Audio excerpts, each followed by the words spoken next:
Et si Nvidia venait une nouvelle fois de décider du destin des marchés pour les prochaines semaines? Parce que les résultats publiés mercredi soir sont tout simplement exceptionnels. Près de 96 milliards de dollars de chiffre d'affaires, une activité data center énorme et une demande pour l'IA qui pour l'instant refuse de ralentir. Alors forcément le marché s'enflamme, les semi-conducteurs respirent et toute la thématique IA retrouve immédiatement de l'impact. Mais une question demeure dans nos têtes. Est-ce que ces résultats vont déclencher une nouvelle vague haussière sur les marchés financiers ou est-ce que nous assistons simplement au bouquet final avant une période beaucoup plus complexe? Parce que septembre arrive et qu'historiquement, c'est le pire mois de l'année pour le S&P 500. Avec des valorisations tendues, des taux encore élevés et des investisseurs massivement exposés à l'IA, la marge d'erreur devient forcément minuscule. Dans cette vidéo, on va voir si Nvidia vient de rallumer la fusée ou si le feu d'artifice touche déjà à sa fin. Bonjour à toutes et à tous et bienvenue sur votre nouvelle vidéo bourse, trading et investissement qui s'intitulera cette semaine bouquet final. Comme d'habitude, le petit message d'avertissement qui stipule que le contenu de cette vidéo est à unique but pédagogique et informatif qui ne constitue en rien un conseil, que vous êtes seul responsable de vos investissements et donc de vos trades. Pour me suivre sur les différents réseaux sociaux, vous avez tout qui s'affiche sur cet écran. Pensez toujours à activer la clochette afin de recevoir une notification dès lors que je publie une nouvelle vidéo sur YouTube. Et pour celles et ceux qui veulent aller un petit peu plus loin, vous avez notre newsletter qui compte plus de 9000 abonnés désormais, qui est 100% gratuite. Il y a 1 à 2 éditions par semaine. Vous avez également à votre disposition une formation gratuite sur le site lepodcastdelabourse.fr avec une 50aine de modules sur les différents sujets. Il y a 1700 ou 1800 formés désormais avec encore une fois des modules sur vraiment tous les sujets. Vous avez même des screeners. Donc n'hésitez pas bien sûr à vous inscrire. Vous avez des screeners comme celui qu'on montre à chaque fois à la fin de la vidéo. Vous avez le code et vous avez même le screener, il est online. Donc même ceux qui n'ont pas le même logiciel que moi Pro Realtime, eh bien ils peuvent aller piocher directement des idées et des valeurs dans ce screener.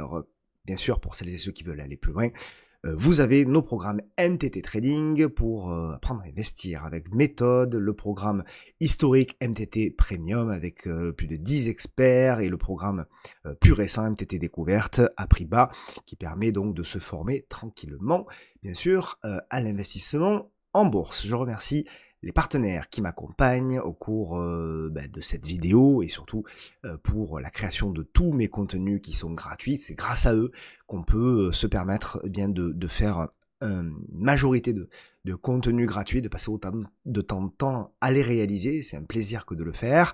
Trade Republic, bien sûr, pour l'épargne long terme. Bitvavo, qui est le leader européen des crypto-monnaies. Rutia, gestion privée. Pro Realtime, qui est le logiciel, bien sûr, que j'utilise au cours de toutes les vidéos que je réalise. Au coffre.com, gros sujet actuellement d'ailleurs sur les métaux précieux pour acheter des pièces d'or et d'argent en toute sécurité. Et bien sûr, Investing, que je ne vous présente plus, qui est la référence, bien sûr, mondiale de l'actualité financière. Vous avez tous les liens en description pour bénéficier davantage de promos, etc., etc. On passe à l'actualité, donc au sujet de notre vidéo, bouquet final, parce que bien sûr, vous l'avez vu cette semaine, vous avez eu une publication extraordinaire de Nvidia. On va y revenir et surtout on va se poser la question, est-ce que c'est le départ vers un nouveau marché haussier ou est-ce que finalement c'est une sorte quelque part de bouquet final qui pourrait finir mal? Et on va essayer bien sûr, sans avoir de réponse et sans avoir de certitude, on va essayer bien sûr de répondre. Et pour répondre, on va s'articuler autour de rubriques. Alors je sais que, et je vous remercie d'ailleurs pour vos retours pour les différentes rubriques, il y a des nouvelles encore rubriques aujourd'hui, donc merci à chaque fois de me donner votre avis. J'ai noté également les suggestions de certains. Donc voilà, on essaie de tourner autour de différentes rubriques pour changer un petit peu et se lancer quelques défis. On aura bien sûr le récapitulatif économique, il y aura le top et le flop de la semaine, le secteur à suivre, donc une nouvelle rubrique. On aura la question de la semaine, on va dire une nouvelle rubrique, mais c'est plutôt une ancienne remasterisée, le créateur de contenu de la semaine. Donc toutes les semaines, je mets en avant un créateur de contenu à suivre sur les réseaux. Le résultat du vous achetez ou vous vendez qu'on avait eu la semaine dernière, donc pas mal d'entre vous avaient répondu en commentaire, on va voir s'il fallait acheter ou vendre, et on aura aussi une nouvelle rubrique, la valeur Phoenix, donc la valeur qui a le potentiel pour se réveiller, non pas au cours des prochaines semaines, ni même potentiellement au cours des prochains mois, peut-être même au cours des prochaines années, et avec des prémices qui ont lieu depuis d'ailleurs quelques semaines. Vous verrez cette valeur que vous connaissez tous d'ailleurs. Ça va être intéressant de regarder un petit peu le graphique. Analyse technique bien sûr, puisqu'on parlera des valeurs européennes, on parlera d'Essilor qui est en grande difficulté, qui se réveille un petit peu ce matin, mais qui est en grande difficulté, on parlera de Total Energy, on ira voir le secteur du luxe avec LVMH et Hermès, Total Énergie, donc je l'ai mis 2 fois comme d'habitude, j'ai toujours un truc que je mets 2 fois, Vallourec, Danone, Vinci, FDJ United, Valneva, Medencel, Sartorius, Morel Prom, Engie, Median Technologies, Eurofin Scientifique, Publicis Group, Capital B, Vetoquinol, Neuron, on ira voir également Pernod Ricard, Rémi Cointreau, les cousines qui ont un petit peu plus de difficultés ces derniers jours, tous ces RSI qui tiennent le coup, mine de rien, Imeris, Veolia, Forvia, Getlink, une petite action dont on parle peu, Kaufmann Broad, Voltalia, Adosia, Abivax, on partira ensuite aux États-Unis avec Salesforce, Meta Platform, Intel, Oracle, Nvidia bien entendu, on fera également un petit retour sur la situation de SanDisk, on ira voir Pioneer Power Solution et on ira voir Tay2 Interactive avant de terminer avec bien sûr les 4 titres à suivre. Merci beaucoup, comme d'habitude, avant de passer à la suite, pour vos encouragements. La vidéo la semaine dernière a fait pratiquement 10 000 vues, donc merci beaucoup pour les différents relais que vous me faites sur les différents réseaux sociaux. Merci beaucoup pour vos encouragements, pour vos nombreux messages. Il y a beaucoup d'actualités, il y a beaucoup de choses qui vont arriver dans les prochaines semaines. Bien entendu, vous le savez, il va y avoir la sortie du livre. Vous êtes nombreuses et nombreux donc à me poser beaucoup de questions. Ça va arriver très bientôt, vous inquiétez pas. Il y a un live que je ferai pour expliquer un petit peu le livre parce que ça, vous allez voir, ça va être un gros livre de plus de 500 pages avec des vidéos, des webinaires. Enfin voilà, je vous expliquerai tout ça. Je sais que c'est un livre que parmi vous, et merci beaucoup pour votre confiance qui est attendu. Un livre que j'ai mis plus de 10 mois à écrire et à élaborer. Donc je ferai un webinaire dédié à ça, à ce livre-là. Et puis on travaille également sur de nouveaux projets pour déjà 2027 avec un nouveau programme aussi pour les vidéos YouTube avec un autre format, on va dire, de vidéos YouTube. Vous verrez aussi. Voilà, énormément d'actualités. Donc tout ceci, bien entendu, je vous l'exposerai au fur et à mesure. Allez, on attaque. Donc merci encore une fois pour vos encouragements. On attaque avec la saisonnalité, avec bien entendu eh bien, un mois d'août qui s'achève, hein, puisqu'on aura un dernier jour lundi, qui sera le 31 août si je ne me trompe pas. Donc si on regarde un petit peu l'historique du mois d'août, bah, c'est un mois d'août qui est un mois un peu mou, ça s'explique bien entendu, hein, avec les congés, etc., notamment des institutionnels.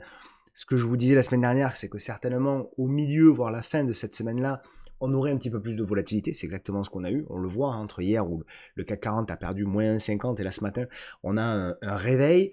Et donc, en moyenne, le CAC 40 sur les 10 dernières années, au mois d'août, fait une performance de moins 0,5%. On verra la semaine prochaine, si on a les stats, on verra un petit peu ce qu'il aura finalement fait au mois d'août. Et le CAC Small, lui aussi, a une moyenne à moins 0,1, on va dire un gros flat.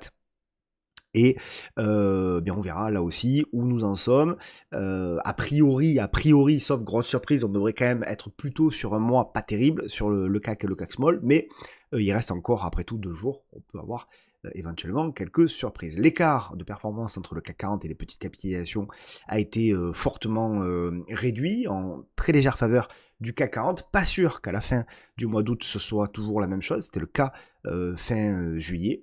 On verra là aussi si les small caps sont arrivés à repasser la tête au-dessus. Je pense que potentiellement cela peut arriver. Si on regarde un petit peu ce qui se passe à l'étranger, en moyenne, eh bien, le pourcentage de chances d'être positif sur un mois de l'année est d'environ 60%. Sur le mois d'août, on est à 57,7%, petit à petit, effectivement. on va se projeter, on en parlera certainement la semaine prochaine, on va se projeter sur ce fameux mois de septembre qui est historiquement le pire mois statistique de l'année. Donc nous verrons là aussi sur le S&P 500, c'est du pareil au même. On a un mois d'août qui est grosso modo flat et un mois de septembre, on le verra, qui est beaucoup plus compliqué lorsqu'on regarde la courbe de performance donc sur le S&P 500, eh bien c'est du pareil au même. On a globalement une longue période de début juillet jusqu'à fin août qui est une période de consolidation un peu baissière, c'est exactement ce qu'on a eu. Et eh bien même si on peut avoir une petite remontada un peu fin août, début septembre, donc éventuellement on va dire la semaine prochaine, derrière on a peut-être une des pires baisses de l'année qui a lieu statistiquement, on va dire à peu près entre le 5 et le 10 septembre et qui dure grosso modo jusqu'à fin septembre, début octobre.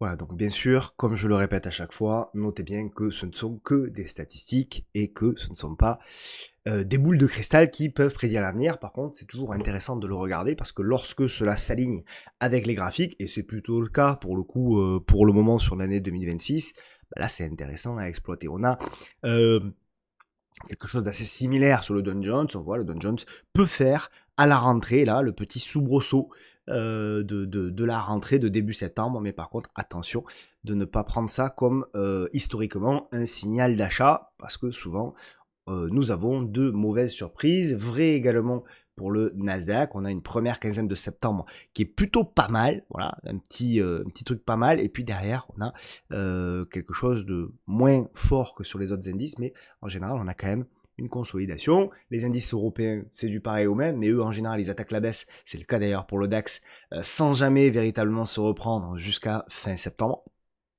Et le CAC 40, c'est la même chose. D'ailleurs, on le voit bien, hein, le CAC 40, c'est peut-être l'indice le plus en difficulté depuis quelques jours. Là aussi, on peut avoir ce fameux rebond de fin août, mais attention, parce que généralement, on a une nouvelle attaque baissière qui dure globalement jusqu'à début octobre. Voilà globalement l'état d'esprit sur lequel on doit se baser. Encore une fois, il ne faut pas non plus aller contre le marché. Si le marché décide de faire autrement, et de donner des signaux d'achat, c'est-à-dire reprendre ces moyennes mobiles, notamment à 10 jours, etc., il faudra, on le verra bien sûr tout à l'heure dans l'analyse technique, il faudra bien sûr considérer ça toujours priorité à l'analyse technique, au graphique, à la psychologie des foules. Les fondamentaux, c'est bien. L'analyse économique, c'est bien. Mais vous êtes d'ailleurs les premiers témoins, hein, si on avait écouté tous eh bien, les analystes économiques depuis 10 ans, 15 ans, 20 ans, eh bien, on shorterait le marché, et notamment le CAC 40, et notamment la France, non-stop, et on aurait évidemment perdu beaucoup d'argent, même si l'économie, évidemment, s'est dégradée ces dernières années, notamment dans notre cher pays, et notamment, malheureusement, ces derniers mois, on a vu que ça n'a pas empêché le CAC 40 de faire des nouveaux plus hauts, pour différentes raisons, des raisons certainement de flux, des raisons certainement parce que les gens ont besoin d'investir leur argent dans un monde où tout ce qui est épargne monétaire effectivement rapporte relativement peu, pour pas dire très peu, à peine pour couvrir l'inflation, dans un monde où l'immobilier est devenu un sujet d'investissement complexe, surtout en France d'ailleurs, avec des taux en plus qui sont quand même relativement hauts. Donc tout ceci fait que aujourd'hui, il y a beaucoup de gens, et notamment de jeunes investisseurs, et c'est plutôt une bonne nouvelle, qui préfèrent, plutôt que de se lancer dans l'investissement immobilier, dans l'achat d'appartements ou d'immeubles, préfèrent tout simplement investir leur argent sur la bourse, sur des entreprises. Et c'est aussi une des raisons pour lesquelles on a du flux. L'avènement des ETF aussi a beaucoup aidé en ce sens. Au niveau des publications d'entreprises, nous avons eu cette semaine quelques publications intéressantes. Évidemment, nous y reviendrons. On a eu la publication de Nvidia. Voilà, donc on y reviendra de manière plus précise, mais c'était surtout celle-ci qui a fait évidemment l'actualité, la publication de Nvidia. Au niveau des publications, en revanche, européennes, très peu de publications, même si on va voir à partir de la semaine prochaine, on a quand même en Europe quelques petites publications à surveiller, dont notamment celle-ci que je vous affiche. Il y a 2 pages Donc vous regarderez éventuellement ce qui peut vous intéresser lundi, mardi, mercredi, la suite de mercredi ici même, jeudi et vendredi, donc notamment sur les grosses, hein, vous aurez du Voltalia qu'on va voir d'ailleurs dans cette vidéo, vous aurez du Vivendi, etc., etc. Voilà un petit peu au niveau des publications européennes pour la semaine prochaine. Au niveau du calendrier des dividendes, très peu de détachements, pas forcément des actions très connues, donc on n'est pas sur une période où il y a beaucoup de détachements de dividendes, donc pas trop d'inquiétude entre guillemets ou de surprise à avoir pour la semaine prochaine. On passe au récapitulatif économique, macroéconomique, géopolitique de la semaine. Évidemment, le premier volet, c'est pour moi la publication de Nvidia qui rassure donc, et qui prouve que pour le moment, le boom de l'IA est toujours bien vivant malgré les inquiétudes. Donc c'était évidemment le grand rendez-vous de la semaine. Nvidia a une nouvelle fois largement rassuré les investisseurs. L'action a bondi hier de près de 9%, entraînant avec elle l'ensemble, bien sûr, de la tech, puisque le Nasdaq a gagné 1,50% et dans son ensemble, le secteur tech a gagné du S&P 500, du S&P 500 a gagné plus de 3%. Donc malgré les interrogations sur les investissements massifs qui ont été réalisés dans les data centers, la demande liée à l'intelligence artificielle ne montre toujours pas de véritable rupture, de véritable cassure. En revanche, Nvidia prévient déjà, le petit point quand même d'attention, que les tensions sur les mémoires, même si on le savait déjà, pourraient limiter sa capacité à répondre à toute cette demande.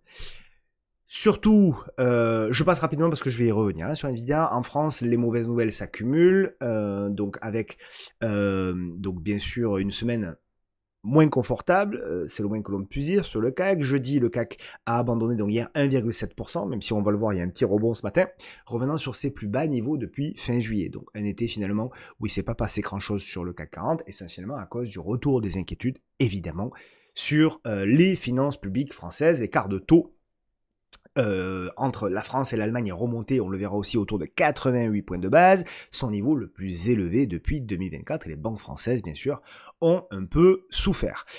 Et elles pèsent, bien sûr, en termes de pondération sur l'indice français, le CAC 40, ce qui fait aussi qu'on a eu plus de difficultés. C'est elles qui ont massivement, pour moi, porté, contrairement au secteur du luxe qui portait le CAC il y a quelques années encore, eh bien là, c'est plutôt les bancaires qui ont tenu, pour moi, le CAC ces derniers mois. Beaucoup moins ces derniers jours. Donc les chiffres publiés ce vendredi n'arrangent rien, c'est le moins que l'on puisse dire, hein, puisque la croissance française du deuxième trimestre a été encore révisée à 0, tout simplement, contre 0,2% attendu, tandis que l'inflation harmonisée accélère à 2,7% en août contre 2,4% en juillet. C'est les prémices, tout simplement, d'un phénomène que l'on appelle la stagflation, c'est-à-dire une croissance molle, voire nulle, voire négative, et une inflation qui est soit importante, soit ce qu'on appelle communément collante, c'est-à-dire une inflation au-delà de 2%, donc une inflation qui est toujours présente et qui ne permet pas de couvrir eh bien, une croissance qui, elle, évidemment, est absolument pas présente. Ça impacte, pourquoi c'est grave? Parce que ça impacte évidemment le pouvoir d'achat. Ça impacte aussi, bien entendu, le chômage. On l'a vu également avec la remontée du chômage en France. Donc la problématique, c'est que vous n'avez pas la capacité de baisser les taux pour relancer l'économie. Pour une raison simple, c'est que si vous baissez les taux, ben, vous impactez négativement l'inflation de manière supplémentaire qui peut continuer de monter. Même si pour moi ce serait pas forcément vrai dans ce cas précis parce que c'est plutôt une inflation importée, je mets ça de côté, ça se discute, là encore une fois il y a des débats, bon ça se discute, et vous ne pouvez pas non plus augmenter les taux pour évidemment baisser l'inflation, parce que bon là pour le coup encore une fois c'est une inflation en partie importée, donc l'augmentation des taux, on l'a vu avec l'augmentation des taux de Madame Lagarde il y a quelques semaines, ça n'a servi strictement à rien puisque l'inflation continue de monter. Par contre, ça a impacté plus ou moins directement effectivement la croissance, et donc si vous continuez d'augmenter les taux, vous allez continuer effectivement d'impacter la croissance, vous allez continuer d'impacter le chômage de manière négative, et vous allez potentiellement mettre des gens sur la paille, et en plus avec des perspectives de réduction de chômage en France, ça peut créer énormément de pauvreté. Donc, croissance nulle, inflation qui remonte et déficit toujours proche de 5% du PIB, le cocktail français devient clairement inquiétant. D'autant que, encore une fois, je parle de politique parce que c'est un sujet important qui a un impact important sur la bourse et les marchés financiers. Évidemment, c'est une logique, hein. La politique a une influence directe sur l'économie et directe sur nos entreprises. Par contre, il y a une différence entre parler de politique, parler de ce qui se passe, parler des différents dires à droite et à gauche, et faire de la politique, où là, il y a un engagement personnel vers ou un parti ou une personnalité politique. Moi, en l'occurrence, vous le savez, je parle de politique, je les critique surtout beaucoup d'ailleurs, mais en même temps, c'est pas bien difficile. Par contre, je ne prends pas parti parce que, honnêtement, d'ailleurs, si vous avez regardé un petit peu les 3 heures hier de débat politique avec les différents candidats, c'est effrayant, hein. C'est effrayant quand même, ce qu'on a vu hier, c'est assez effarant. On va vivre 9 mois à peu près, c'est ça, avant les prochaines présidentielles, qui vont être, je vous le dis, très violentes. Voilà, les prochains débats et les prochains rendez-vous vont être très violents, très agressifs. On le voit sur les réseaux, c'est des sujets clivants. En plus, il y a certains partis politiques qui se font un malin plaisir de rendre ça clivant. On est dans une situation, on est assis sur un baril de poudre, hein, de toute manière, économiquement parlant, politiquement parlant. Je vois pas d'issue, à titre personnel, je vous le dis, je vois pas d'issue là, au moment où je vous parle. J'espère que on en verra une tous dans quelques mois, mais je vois pas d'issue.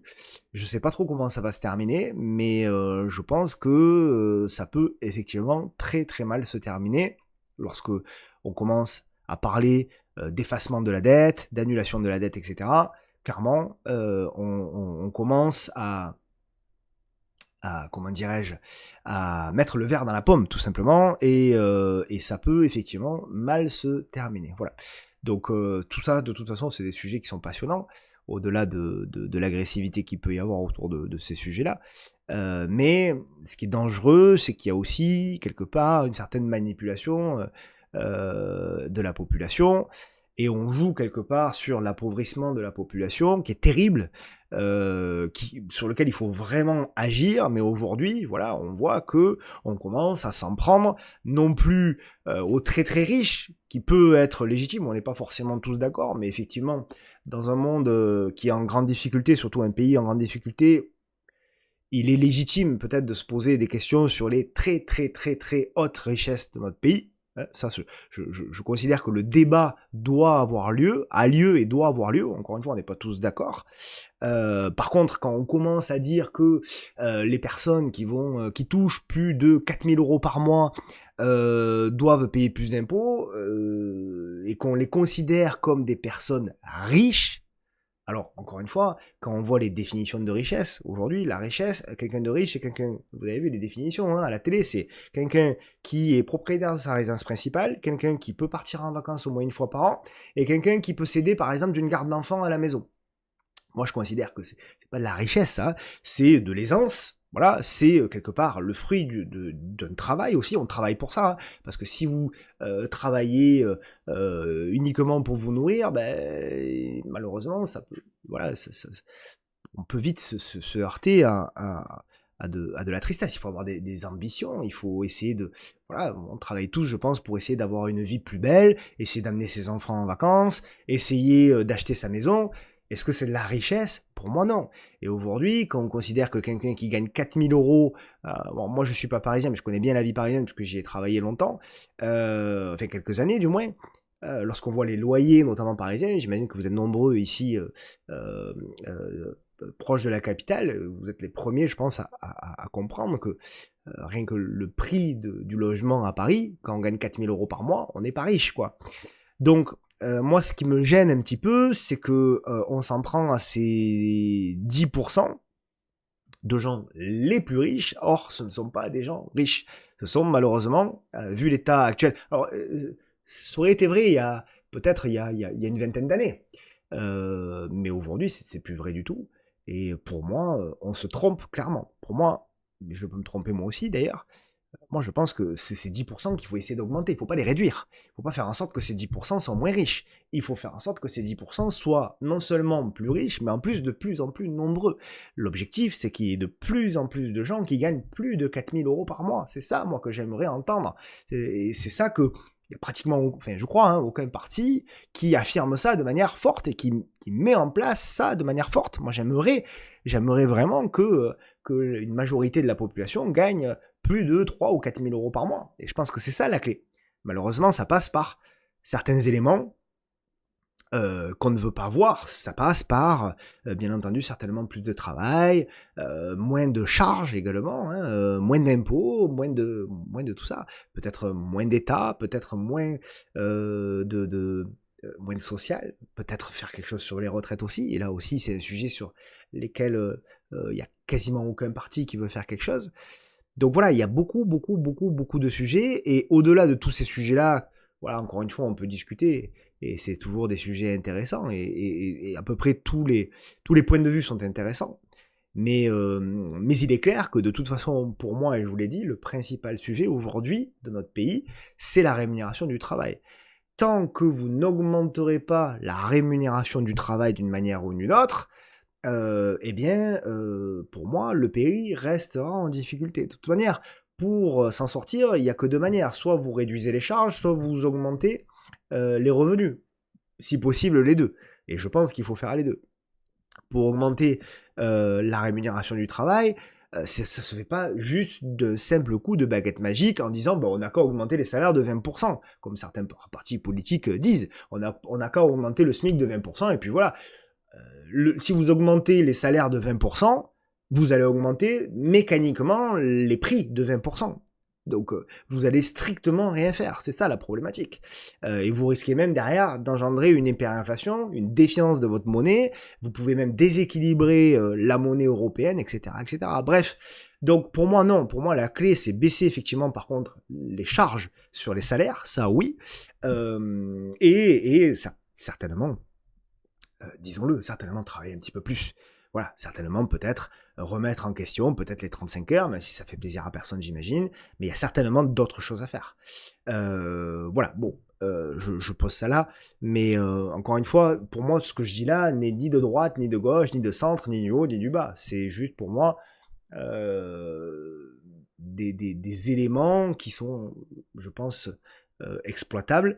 Après, voilà, encore une fois, je suis pas politique, et je pense que je le serai jamais parce que ça m'intéresse pas de faire de la politique. Mais par contre, parler des sujets de politique qui peuvent avoir un impact sur l'économie, ça c'est vraiment intéressant parce que ça a de l'impact.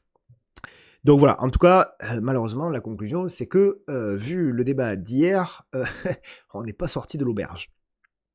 Le pétrole baisse, enfin un peu, mais le problème bien sûr d'Ormuz n'est toujours pas réglé, donc bonne nouvelle malgré tout, le pétrole devrait terminer donc la semaine en baisse. Ce vendredi matin, le pétrole évolue autour de 89 $, soit une baisse hebdomadaire de plus de 5%, tandis que le WTI recule d'environ 4%. La raison principale vient de l'amélioration progressive du trafic dans le détroit d'Ormuz. Les exportations du Golfe seraient désormais revenues autour de 15 à 16 millions de barils par jour, soit beaucoup plus qu'au plus fort de la crise. Mais nous restons encore à environ 7 à 8 millions de barils par jour sous les niveaux d'avant-guerre, donc il y a quand même une réelle amélioration, mais pas encore tout à fait un retour à la normale.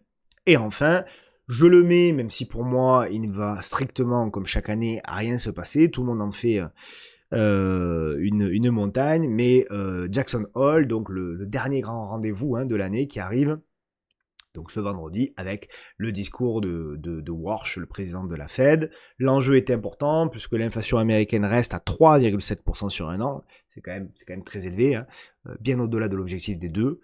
Donc plusieurs membres de la Fed, on le verra, ont d'ailleurs clairement durci leur discours cette semaine, et certains souhaitent déjà relever les taux. Je crois qu'il y en a 3.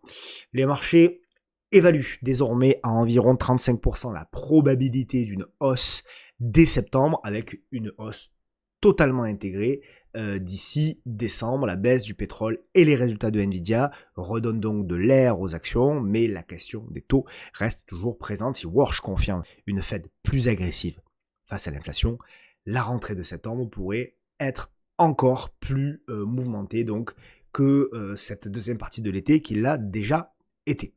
Voilà grosso modo pour ce volet, quelques données économiques donc avec bien sûr eh bien tout simplement des flux sur les semi-conducteurs qui sont toujours évidemment très importants, ce qui bien sûr maintient toujours les marchés sur des niveaux assez élevés. On a également les ETF qui portent bien entendu des flux records avec près de 1600 milliards de dollars collectés au mois d'août, soit 600 milliards de plus que le rythme record de 2025. Donc voilà, il y a de l'argent, il y a de l'investissement, et ça, bien entendu, tant que c'est le cas, on aura toujours des marchés qui se tiendront. Donc voilà, on est dans un marché haussier qui est très fort, très puissant. On a déjà vu des marchés haussiers aussi puissants par le passé, notamment bien sûr dans les années 2000, dans les années 2020. Voilà, effectivement, malheureusement, ça s'est souvent mal terminé, mais en tout cas, on a toujours vu des marchés, on a déjà vu, pas souvent, déjà vu des marchés haussiers qui duraient également plus longtemps. Les investisseurs donc sont de plus en plus optimistes également sur l'économie mondiale à venir. Donc au mois d'août, 56% anticipent désormais qu'il n'y aura pas d'atterrissage brutal du tout, contre 34% pour un soft landing, un atterrissage en douceur, et seulement 4% qui pensent qu'il y aura ce qu'on appelle un hard landing, donc là pour le coup, pour une récession tout simplement. Donc c'est quand même un changement quelque part d'impression, de sentiment qui est assez spectaculaire. Donc le scénario de récession s'éloigne et devient globalement minoritaire, tout simplement. Donc voilà. Je reviens sur le consensus au sein de la Fed, qui commence aussi donc à se fissurer, avec, donc on l'a su, au mois de juin et au mois de juillet, il y avait quand même 3 membres qui ont voté pour une hausse du mois de juin. 3 membres, alors je crois que c'est les mêmes, qui ont voté également pour une hausse au mois de juillet. Donc 9 pour un statu quo. On verra là aussi s'il y a des évolutions, donc aujourd'hui ou pas. Donc évidemment, ce sont les inquiétudes inflationnistes qui poussent de plus en plus la Fed à vouloir augmenter ses taux. Donc c'est un graphique ici que je voulais vous montrer également, qui est un graphique intéressant, qui montre en fait tout simplement les valorisations, parce qu'il y a beaucoup de sujets sur les valorisations, et ce qu'il faut bien comprendre, c'est au-delà des valorisations, de savoir si nous sommes en bulle, pas en bulle, etc., etc., il y a plusieurs graphiques qui sont différents, sur lesquels on prend en considération la croissance, etc. Mais là, ce graphique-là, moi je trouve que c'est le plus intéressant pour moi, puisque c'est un graphique qui montre donc les valorisations avec un price earning ratio contre les performances attendues, tout simplement les rendements attendus. Et on observe ici sur les 30 dernières années, en gros, qu'est-ce qu'on attend comme performance en fonction de ces valorisations-là. Très simplement, vous avez à gauche le pourcentage de performance attendue, et en bas, vous avez donc le price earning ratio. Nous, on est ici sur un price earning ratio très élevé, donc effectivement, globalement, on devrait se situer donc par là, ce qui fait qu'on est grosso modo, effectivement, si on regarde l'historique, on devrait avoir une performance attendue, voilà, grosso modo, entre 4 et 6%, ce qui est évidemment inférieur à ce qu'on a vu par le passé sur le S&P 500. Donc le marché, la question de savoir si le marché peut encore monter, la réponse est évidemment que oui, on l'a vu, notamment sur le graphique précédent aussi, qu'on a déjà traversé des marchés haussiers très forts, très puissants. Donc la réponse est bien sûr oui, mais les niveaux de valorisation actuels réduisent un petit peu, statistiquement, le potentiel de performance à long terme. C'est la raison pour laquelle, dans ces moments-là, il ne faut pas trop se dire « est-ce que je dois arrêter d'investir ?» Pour moi, la réponse, c'est non, on ne doit pas s'arrêter d'investir. Par contre, se dire bah, je vais peut-être être un petit peu plus sélectif dans mon choix, je parle pour ceux qui choisissent des actions de manière individuelle, peut-être un petit peu plus sélectif, ben, la réponse, ça c'est plutôt oui. La question de savoir est-ce que vous devez aussi, potentiellement, je l'ai régulièrement, est-ce que vous devez aussi, ceux qui font du DCA, Dollar Cost Averaging, c'est-à-dire mettre tous les mois une somme sur un ETF, notamment un ETF S&P 500, puisque c'est le cas de ce qu'on regarde en termes de valorisation, est-ce qu'on doit le stopper? Pour moi, la réponse est non. Maintenant, je pense que en complément de ce DCA-là, je vous invite notamment à aller voir les vidéos d'accumulation rationnelle de mon cher ami Jonathan Smadja Tradosor. Peut-être que lorsque vous avez des primes, un petit peu plus d'argent, des cadeaux, etc., peut-être le mettre de côté en cash et se dire, lorsque le marché atteindra ces zones d'accumulation rationnelle, donc le marché baissera de 10, 15, 20%, là j'aurai des renforts supplémentaires. Ce qui va venir potentiellement compenser un DCA sur des niveaux de valorisation un peu hauts. Mais c'est une idée. C'est une stratégie comme une autre. Il peut y en avoir d'autres. Je vous propose celle-ci, mais encore une fois, il peut y en avoir bien d'autres. Et vous pouvez avoir d'autres manières de faire qui correspondent parfaitement à votre profil. Voilà. Donc voilà pour ce graphique-là que je trouve, encore une fois, très intéressant. Les risques de crédit, on en a déjà parlé. Qui montent donc nettement hein, aussi avec l'écosystème de l'IA, donc ce qu'on appelle les CDS, donc marqués notamment hein, par sur la valeur Oracle qu'on voit hein, ici en noir. Vous avez également SpaceX, donc voilà, le marché commence tout simplement à intégrer un petit peu plus de risques financiers, tout simplement. Hein. Donc c'est pas un signal encore une fois de crash, tout etc., mais juste le marché considère qu'il y a un petit peu plus de risques ces derniers temps. Voilà. Je vous avais parlé tout à l'heure de la situation de la France. Je vous le confirme donc avec ce graphique-là sur le taux de chômage et on voit cette courbe-là depuis grosso modo un an et demi qui ne cesse d'augmenter. La problématique du taux de chômage, c'est que c'est une dynamique. Et en gros, lorsque vous avez des dynamiques baissières, ben, ça dure pendant des mois et des mois et des mois et après vous avez des retournements. On l'a ici aussi, on l'a ici aussi. Par contre, à l'inverse, lorsque cette dynamique est positive, ça dure aussi pendant longtemps. Il est très difficile en général de retourner de telles situations. Ça arrive bien sûr, mais c'est très difficile. Donc est-ce que le taux de chômage va et peut continuer d'augmenter en France? Moi je pense que malheureusement la réponse c'est oui. Et donc je reviens sur ce spread, sur la dette qui est reparti, on l'a dit, à la hausse. L'écart, le spread c'est l'écart entre le taux français à 10 ans et le taux allemand.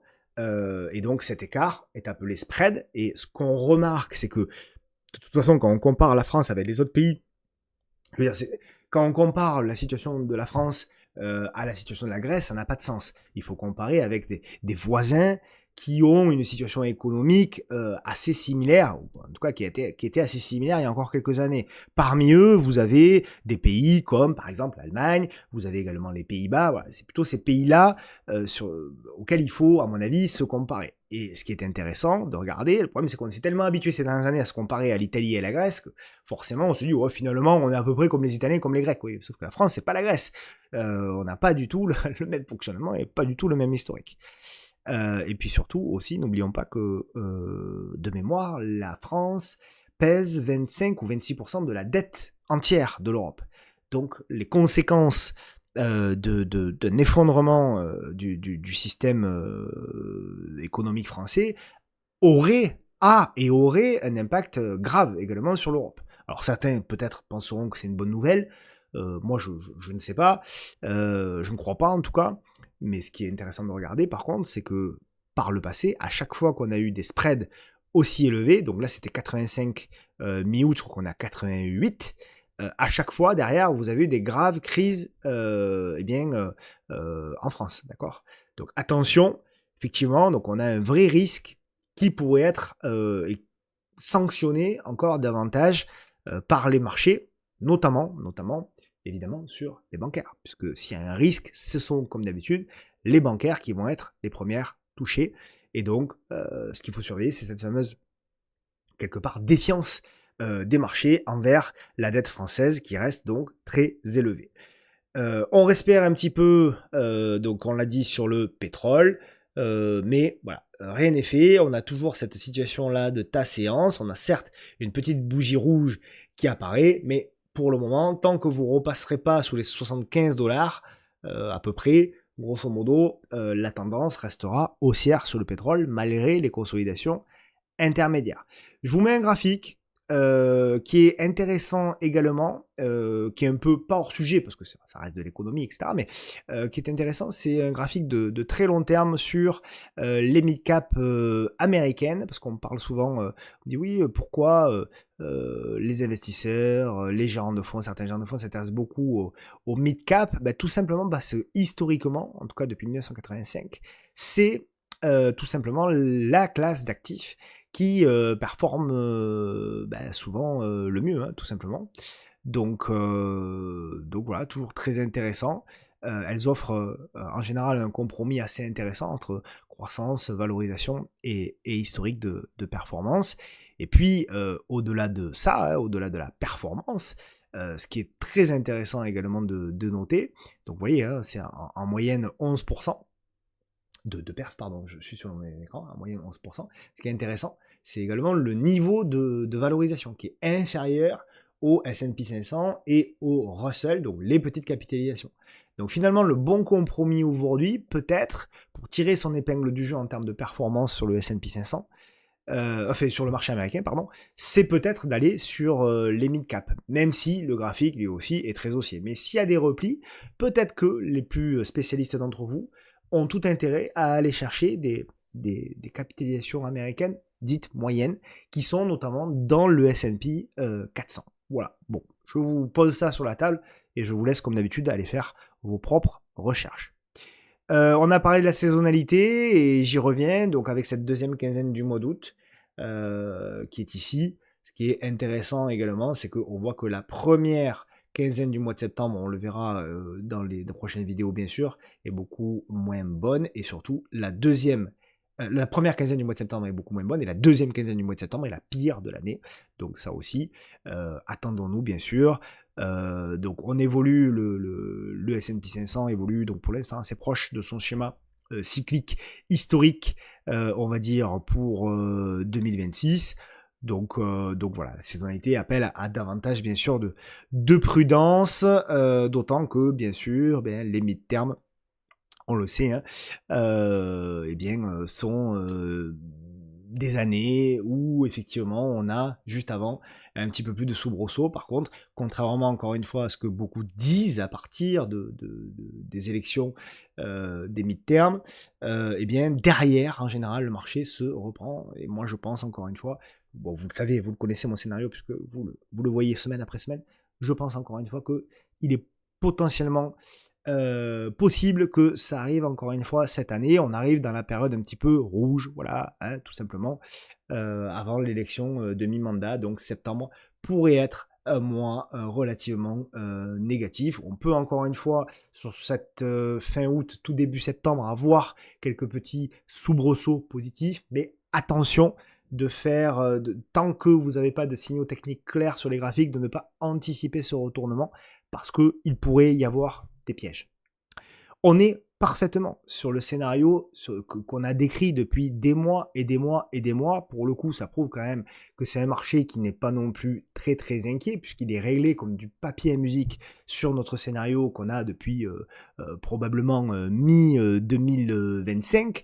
Donc on est vraiment sur donc, ce début d'année 2026 qui avait été pas mal, et on aura derrière quelques petites difficultés pendant l'été. On aura probablement une accélération de la volatilité jusqu'au mid-term, et donc potentiellement encore une fois plus de difficultés pour les marchés. Et derrière, on verra, après les mid-terms, contrairement à ce que beaucoup pensent, qui disent que les mid-terms avec potentiellement une défaite de Donald Trump, le marché sera plus en difficulté. Moi, je n'en suis pas si sûr. Je pense au contraire que même si Donald Trump perd, le marché peut tout à coup voir ça comme comme un élément positif, et presque saluer devant la détestation de Trump, saluer ceci et finalement payer le marché. Donc on verra, mais c'est toujours mon scénario, et c'est pour ça, c'est la raison pour laquelle je pense que le dernier trimestre, en tout cas les derniers mois de l'année seront positifs jusqu'au premier trimestre de l'année 2027. Après, ce sera beaucoup plus compliqué parce qu'on sera en année d'élection américaine, et en général, là il y a beaucoup de soubresauts, beaucoup plus de difficultés, mais on aura le temps, on ne va pas aller jusque-là. Donc voilà pour cette partie-là. On passe à la rubrique du top de la semaine. Évidemment, le top de la semaine, c'est bien entendu Nvidia qui a publié donc des résultats très largement supérieurs aux attentes. J'ai mis hier soir, mais c'était mercredi soir bien sûr. Et surtout, il montre que les investissements dans l'intelligence artificielle continuent d'accélérer. Le chiffre d'affaires a atteint 96 milliards de dollars sur ce trimestre, soit plus du double de celui réalisé un an plus tôt. Le moteur reste évidemment l'activité data center qui génère à elle seule 89 milliards de dollars en hausse de 117%, parce que Nvidia vend des puces utilisées bien sûr pour construire les gigantesques infrastructures d'IA de Microsoft, Amazon, Google et Meta notamment. Tant que les investissements augmentent, Nvidia reste bien sûr en première ligne pour en profiter, mais le chiffre le plus intéressant, c'est celui qui concerne l'avenir, puisque Nvidia prévoit environ 108 milliards de dollars de chiffre d'affaires dès le prochain trimestre, encore au-dessus de ce qu'attendait bien sûr Wall Street. Donc, eh bien, le CEO estime désormais que les revenus pourraient encore progresser d'environ 70% sur l'exercice terminant début 2028. Alors, petite question qu'on m'a posée également, c'est pourquoi l'action, vous avez vu, ceux qui suivent l'aftermarket, d'abord, suite au résultat, l'action a d'abord baissé, il y avait moins 4, quoi, et puis tout à coup, pouf, elle est remontée en aftermarket et elle a ouvert, elle a fait une journée merveilleuse hier. Donc, pourquoi? Parce que les résultats étaient excellents, mais pour Nvidia, être excellent ne suffit plus toujours. Les investisseurs attendent presque systématiquement des chiffres extraordinaires. Donc le titre, c'est pour ça, au départ, avait reculé en séance. Mais ensuite, il a réaugmenté donc lorsque le marché a réagi sur les perspectives données par le CEO. Donc pour l'instant, la bulle d'investissement dans les infrastructures IA ne montre pas de véritable ralentissement. Ça aussi, ça a beaucoup plu au marché. Pour les marchés, c'est évidemment positif, non seulement pour Nvidia, mais également pour toute la chaîne, bien sûr, des semi-conducteurs et des équipements liés au data center. Voilà, grosso modo, donc pour le top de la semaine, évidemment, Nvidia. Après le top, on passe bien sûr au flop. Alors, j'ai hésité entre deux, mais j'ai choisi celui-ci, le flop. J'ai choisi Stellantis, qui a du mal à rebondir. Pourtant, elle est sur une zone vraiment très très très importante, mais pour le moment, elle a du mal à rebondir. Donc, on le voit sur le graphique, on l'avait vu la semaine dernière, rien n'a changé. Et même, l'action a chuté lundi de 4,7% et évolue désormais autour des 4,50€ à proximité de ses plus bas annuels. Le secteur, bien sûr, automobile est de nouveau sous pression. Après la menace américaine de porter 50% les droits de douane sur les voitures et les pièces automobiles venant du Canada. Or, Stellantis possède une chaîne, bien sûr, de production très intégrée en Amérique du Nord. Quand une pièce ou un véhicule traverse plusieurs fois la frontière, les droits de douane peuvent rapidement peser lourd sur les coûts. Et cela arrive au mauvais moment. Stellantis souffre déjà de marge très faible, d'une activité compliquée en Europe et d'un titre qui a perdu près de 50% en un an. Donc voilà pour le flop, je ne vais pas en dire beaucoup plus. On a évidemment un secteur auto qui est déjà pas très fort, malheureusement, qui a du mal à se reprendre. Certaines valeurs, par-ci par-là, sont un petit peu plus résilientes, on va dire, mais parmi les moins résilientes, évidemment, il y a Stellantis. Et puis il y a surtout eu beaucoup de difficultés sur bien sûr tout l'électrique. Sur le moteur, c'est le 1 litre de PureTech, je crois, qui a été vraiment catastrophique. Vous avez vu les parcs auto qui sont bondés de ces véhicules-là bradés, ou que personne ne veut. Donc évidemment, la réputation de Stellantis est malheureusement entachée, et on voit que il y a des nouvelles de plus en plus récurrentes et qui sont malheureusement extrêmement mauvaises.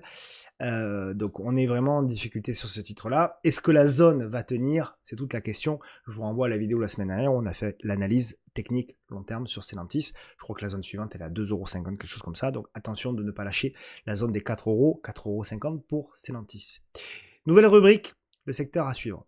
Alors, là l'idée c'est de regarder, c'est pas forcément le secteur à suivre dans le sens le secteur à acheter, mais le secteur à surveiller parce qu'il peut avoir un impact très important sur l'ensemble des marchés pour moi dans les prochaines semaines.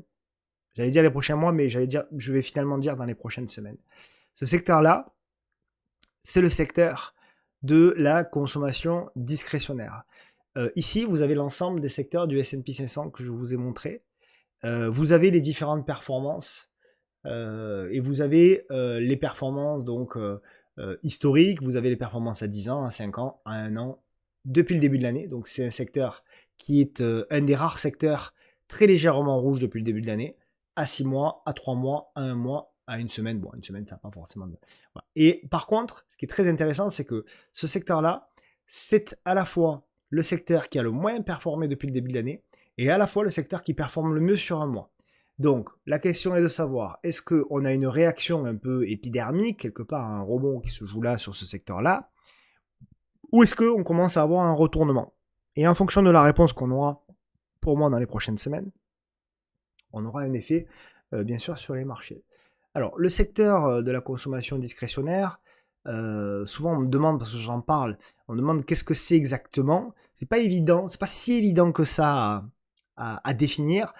Pour moi, en gros, le secteur de la consommation discrétionnaire, en gros, c'est les entreprises qui vendent des biens ou des services d'ailleurs, qui sont non indispensables.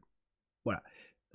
Par exemple, vous allez avoir dedans le secteur auto, vous allez avoir dedans le secteur du luxe, les loisirs, les voyages, la restauration, etc. Mais d'ailleurs, la slide d'après, je vous ai mis quelques exemples, voilà, notamment américains, hein, puisqu'on regardait le secteur, bien sûr, de S&P 500, mais je suis attentif également à ce secteur-là.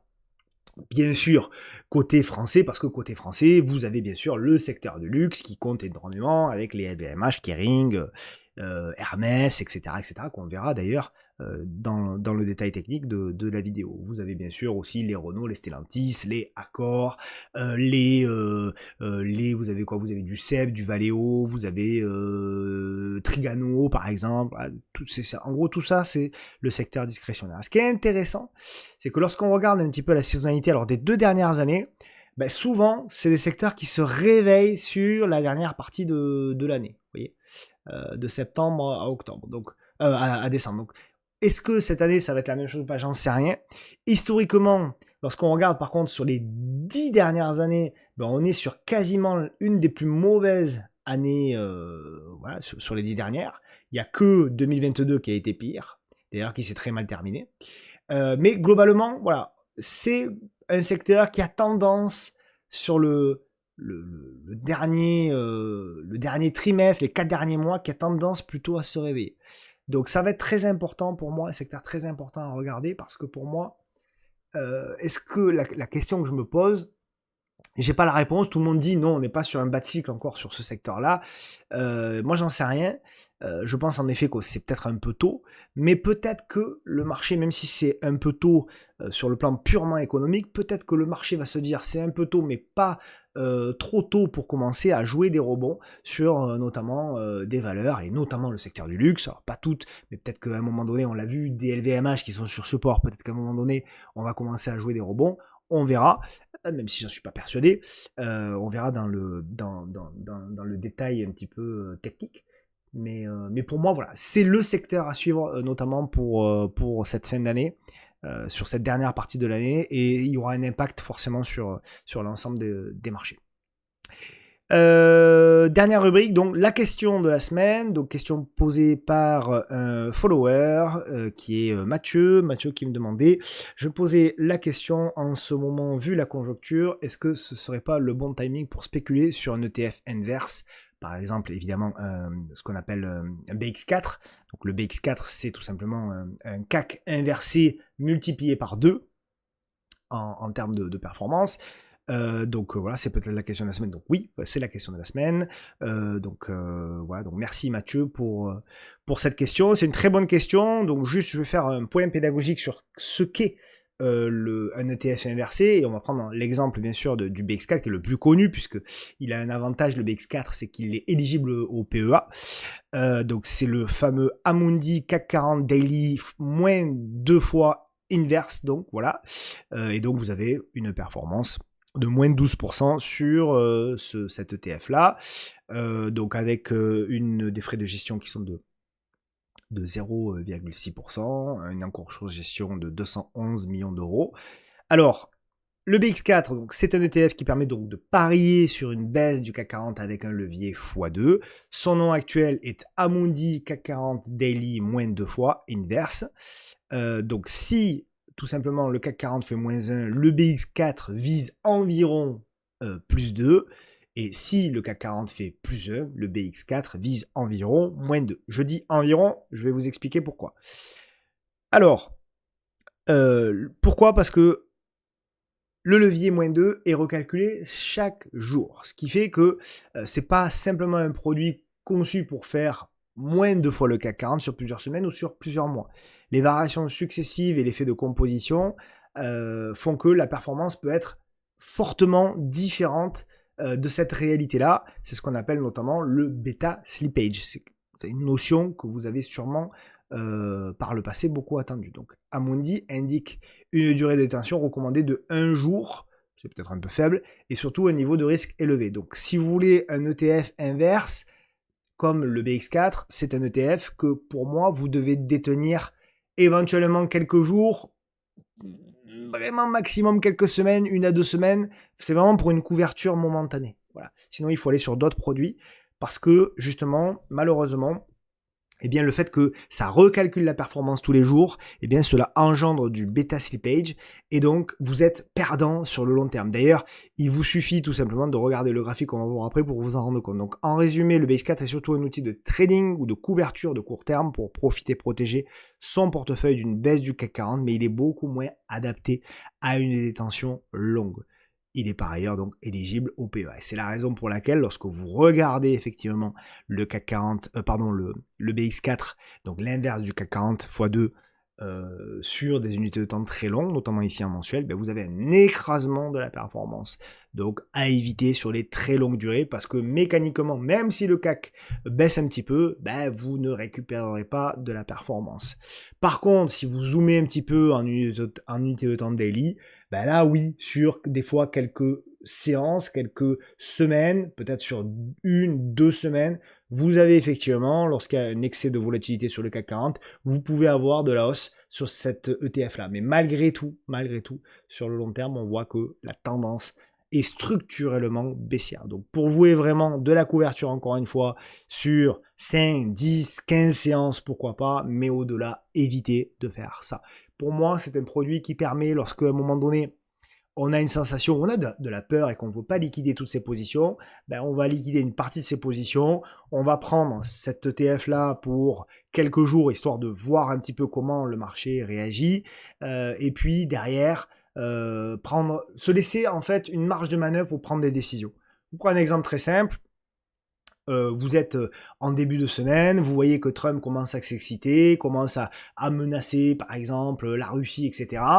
Vous avez un petit peu peur et vous avez peur le lendemain matin de prendre un gap baissier, bah, plutôt que de vendre les 3 quarts de votre portefeuille, vous allez vendre peut-être 20%, 25% et vous allez prendre, si vous êtes exposé bien sûr à la France, hein, et vous allez tout simplement allouer ces 20-25% là sur cet ETF là en vous disant bon, je vais passer la semaine comme ça et on va voir un petit peu comment ça bouge, ça va me laisser le temps de la réflexion. En fait, vous payez le temps de la réflexion et ça vous sert surtout à réduire la volatilité de votre portefeuille. Donc si le CAC 40 augmente, donc potentiellement les valeurs françaises que vous avez en portefeuille vont augmenter, et donc votre portefeuille va moins augmenter puisque vous allez contrebalancer avec cet ETF-là. À l'inverse, si le CAC 40 baisse, oui, vos valeurs détenues, donc des 75%, admettons, de vos valeurs détenues vont potentiellement majoritairement baisser, mais cet ETF-là qui lui va monter un petit peu, ça va venir compenser tout ou partie de cette baisse-là. Vous allez faire en fait que réduire la volatilité, c'est tout, sans pour autant vendre vos actions. Alors, le BX4, par l'immense majorité des créateurs de contenu, est vu par eux comme un produit extrêmement négatif, qu'il ne faut surtout pas acheter, etc. Moi, je ne suis pas du tout aussi catégorique que ça, bien au contraire. Je pense que juste comme tous les produits, il faut savoir bien l'utiliser, donc sur des durées très courtes, et pas faire all-in, évidemment, sur un portefeuille, notamment de long terme, avec du BX4. Par contre, sur des petits moments comme ça, effectivement, avoir 10, 15, 20% de BX4 sur quelques jours pour pouvoir couvrir son portefeuille qui est déjà bien monté tout le long de l'année et protéger sa performance contre une baisse importante sur quelques jours, ça peut avoir du sens. Voilà. Encore une fois, tout est une question d'équilibre pour bien faire. Le créateur de contenu de la semaine, donc cette semaine, vous savez, toutes les semaines, j'essaye de mettre en avant un créateur de contenu que j'apprécie, dont j'apprécie surtout le travail, c'est surtout ça, hein, et que je trouve toujours intéressant à suivre. Tout le monde n'est pas parfait, je ne le suis pas évidemment, tout le monde dit parfois des bêtises, tout le monde a des bonnes idées, c'est toujours comme ça que je vois les choses. Suivre un créateur de contenu, ça ne veut pas dire prendre tout ce qu'il dit au pied de la lettre, ça veut dire partir du principe que ce créateur de contenu-là va avoir de temps en temps des idées et que ces idées-là, parmi elles, il va y en avoir certaines qui vont m'apporter quelque chose. Et en ce sens, je pense que du coup, eh bien Marc Bond, son pseudonyme, est intéressant à suivre. Quelqu'un voilà, qui partage pas mal de valeurs, notamment américaines. Des fois des valeurs un petit peu moins connues. Il partage également des grandes capitalisations. Voilà, donc c'est toujours intéressant. Là, il parlait de TGT notamment. Marc, voilà, il a, je crois, également une newsletter qui est intéressante à suivre. Donc voilà, c'est toujours très intéressant de suivre quelques idées. Il y a parfois des idées qui sortent un petit peu de l'ordinaire. C'est en ça, moi, je trouve que c'est un compte et un créateur de contenu intéressant à suivre, Marc. Donc voilà, je le félicite d'abord pour son travail. Et puis voilà, je vous invite à suivre Marc. En plus, bon, il est toujours un peu piquant de temps en temps, donc c'est toujours assez drôle. C'est jamais très agressif, mais il y a toujours un petit peu de piquant, donc ça sort un petit peu de l'ordinaire et des standards classiques. Donc voilà, et encore une fois, au-delà de ça, le travail de recherche est toujours très intéressant. Voilà pour le créateur de contenu de la semaine, le vous achetez et vous vendez. Donc la semaine dernière, je vous avais présenté ce graphique-là de gold.com. Je vous avais dit, voilà, est-ce que vous achetez et vous vendez? Une majorité d'entre vous, vous m'avez dit, ben, on vend. Eh bien, figurez-vous que vous aviez raison, effectivement. Eh bien, le cours de gold.com, finalement, avait baissé sur cette période-là. Donc, bien vu pour celles et ceux qui ont répondu bien à cette rubrique. Et puis on donc passe aussi à une nouvelle rubrique qui est la valeur Phoenix. Donc la valeur Phoenix, j'ai choisi pour cette rubrique-là une valeur Phoenix que vous connaissez tous, qui est la valeur Phoenix, qui est Téléperformance, une valeur qui a été bien entendu massacrée. Donc Téléperformance a été une des grandes victimes, hein, bien sûr, boursières de la peur autour de l'IA, mais depuis ses plus bas fin juillet, où elle avait été d'ailleurs beaucoup critiquée, eh bien le titre s'est repris de près de 30%. Les derniers résultats ont montré que le scénario catastrophe ne se matérialisait pas encore, du moins. La baisse organique du chiffre d'affaires s'est limitée à moins 1,2% au T2 contre moins 2,2% au T1, donc ça va moins bien, donc un peu mieux. Donc hors Trust and Safety, l'activité progresse même de 1,7% au premier semestre. La marge opérationnelle reste solide à 13,6%. Donc Trust and Safety, c'est tout simplement les activités de modération et de sécurisation des plateformes. Voilà, grosso modo, les activités directement liées à l'IA affiche une croissance à 2 chiffres, donc ça c'est intéressant aussi, hein, pour une valeur qui devait être tuée par l'IA, et surtout Téléperformance maintient ses objectifs 2026 avec une marge attendue autour de 14,6% et 800 à 850 millions d'euros de free cash flow. Donc le marché avait anticipé que l'IA allait détruire le modèle, et les chiffres montrent pour le moment, je dis bien pour le moment, une réalité qui est un petit peu plus nuancée. Le graphique est intéressant également, puisqu'on avait biseau descendant qui est en train de casser effectivement par le haut. Si vous mettez le graphique également en unité de temps hebdomadaire, vous allez vous rendre compte qu'il y a une énorme congestion qui est en train de s'opérer également. J'ai pas parlé de la valorisation, mais elle est très peu chère. C'est normal puisqu'il y a beaucoup moins de croissance qu'à une certaine époque, mais je crois qu'on tourne à un PER aux alentours des 8 ou des 9, donc c'est vraiment pas cher comme beaucoup de valeurs qui ont été massacrées, évidemment, ces dernières semaines, ces derniers mois, par l'IA. Pour en savoir plus, évidemment, vous pouvez rejoindre la newsletter. J'ai présenté Estée Lauder cette semaine, vous l'avez vu. Merci d'ailleurs, il y a eu beaucoup de retours sur cette newsletter-là. Il y a une autre valeur que je vais présenter comme une recovery très bientôt, également sur la newsletter, une valeur américaine. Donc n'hésitez pas à rejoindre la newsletter pour recevoir encore une fois ce mail et tout simplement cette étude. Encore une fois, c'est gratuit et ça vous donne également accès au portefeuille Forteresse. On aura la mise à jour du portefeuille Forteresse également, je crois, la semaine prochaine ou celle d'après. Portefeuille Forteresse qui réalise une performance depuis 1 an et demi de 17,16%. Et encore une fois, l'accès à ce portefeuille Forteresse est totalement gratuit. Vous avez le lien en commentaire et vous pouvez également flasher le QR code pour avoir directement le PDF dans votre boîte mail. On passe aux analyses techniques. Les analyses techniques, bien sûr, on démarre par notre cher ami le CAC 40. Alors, notre cher ami le CAC 40, comme d'habitude, on essaye de faire une analyse objective de la situation. Toujours la même démarche. D'abord, on regarde le CAC 40 en unité de temps mensuelle. On regarde la situation du CAC 40 en unité de temps mensuelle par rapport à la moyenne mobile à 10 mois. La moyenne mobile à 10 mois, elle est ici représentée en bleu. Bleu parce qu'elle est haussière et on a les cours qui sont au-dessus. Donc, l'analyse de long terme, de la tendance de long terme, de la directionnalité de long terme, peu importe comment vous l'appelez, elle est toujours haussière à ce stade. Elle est pas forcément hyper dynamique, mais elle est haussière. L'unité de temps hebdo, c'est là où ça commence à être intéressant, c'est que on va voir à la fin de la journée, mais pour le moment, on a une bougie qui pourrait, je dis bien qui pourrait malgré tout, clôturer sous la moyenne mobile à 10 semaines. La dernière fois qu'on a eu une clôture sous la moyenne mobile à 10 semaines, c'était ici. Derrière, on est allé faire un plus bas. Les fois précédentes, c'était ici. Derrière, on est allé beaucoup plus bas. Ici, on est allé un petit peu plus bas. Mais bon, pas beaucoup. Mais voilà, c'est en tout cas, pour moi, on n'est plus en tendance haussière, en tout cas sur une unité de temps moyen terme, soit en hebdomadaire.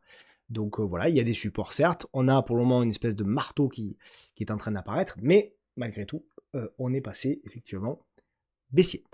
L'unité de temps court terme, c'est la même chose. On est depuis ici la clôture du 13 août sous la moyenne mobile.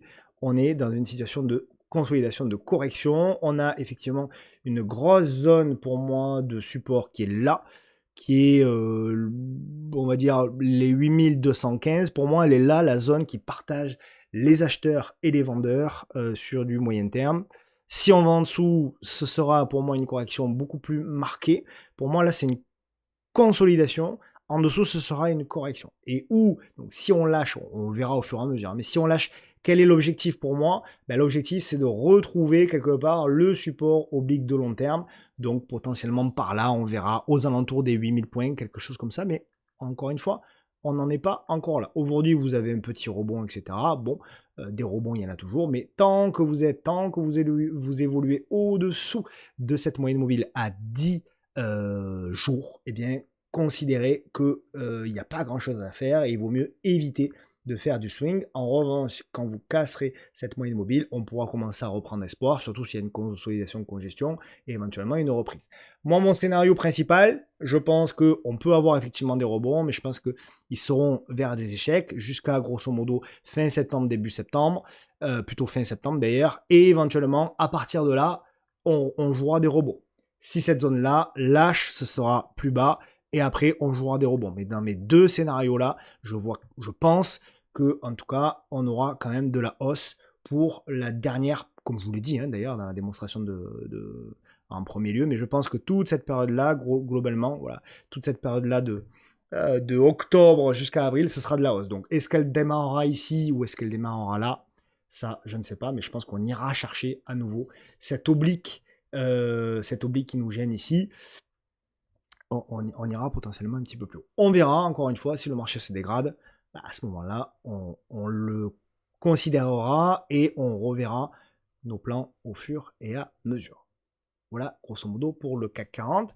En ce qui concerne le CAC Small, lui, eh bien, tout simplement, je le mets en unité de temps mensuel, ça suffit, on est toujours statu quo. D'ailleurs, il se porte mieux, le CAC Small, mais lui aussi, il évolue dans un, pour moi, biseau ascendant. Il faut être vigilant parce qu'on est sur un haut de canal. J'enlève du coup ma moyenne mobile.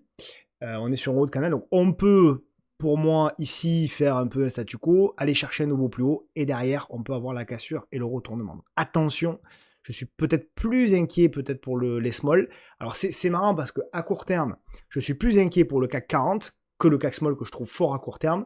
En revanche, à moyen terme, je suis plus moyen-long terme, je suis plus inquiet sur les small que sur les big. Vous voyez, donc on peut, selon les horizons de temps, on peut avoir des analyses quand même très différentes.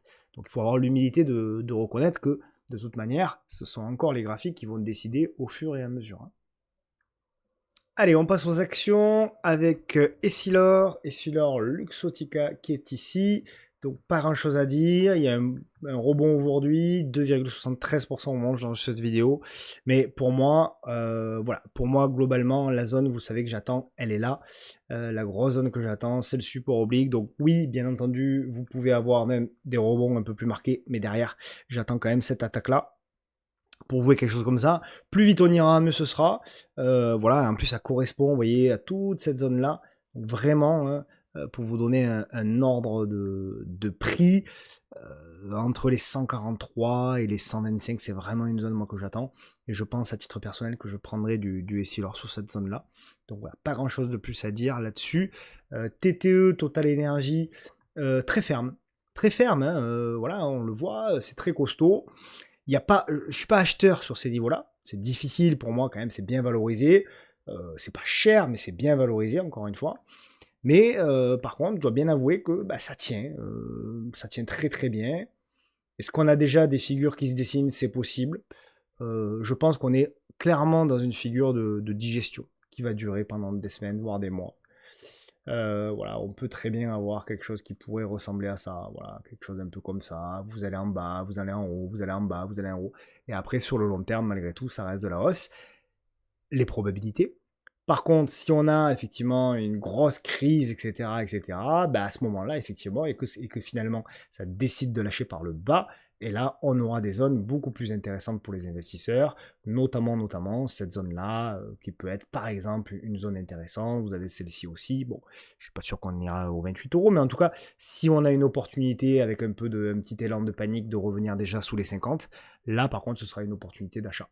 Voilà, globalement, donc pas acheteur ni à court terme ni à long terme, mais par contre, effectivement, bah, il faut la suivre, hein, Total Energy, parce que ça peut être intéressant si toutefois le marché français venait à décrocher.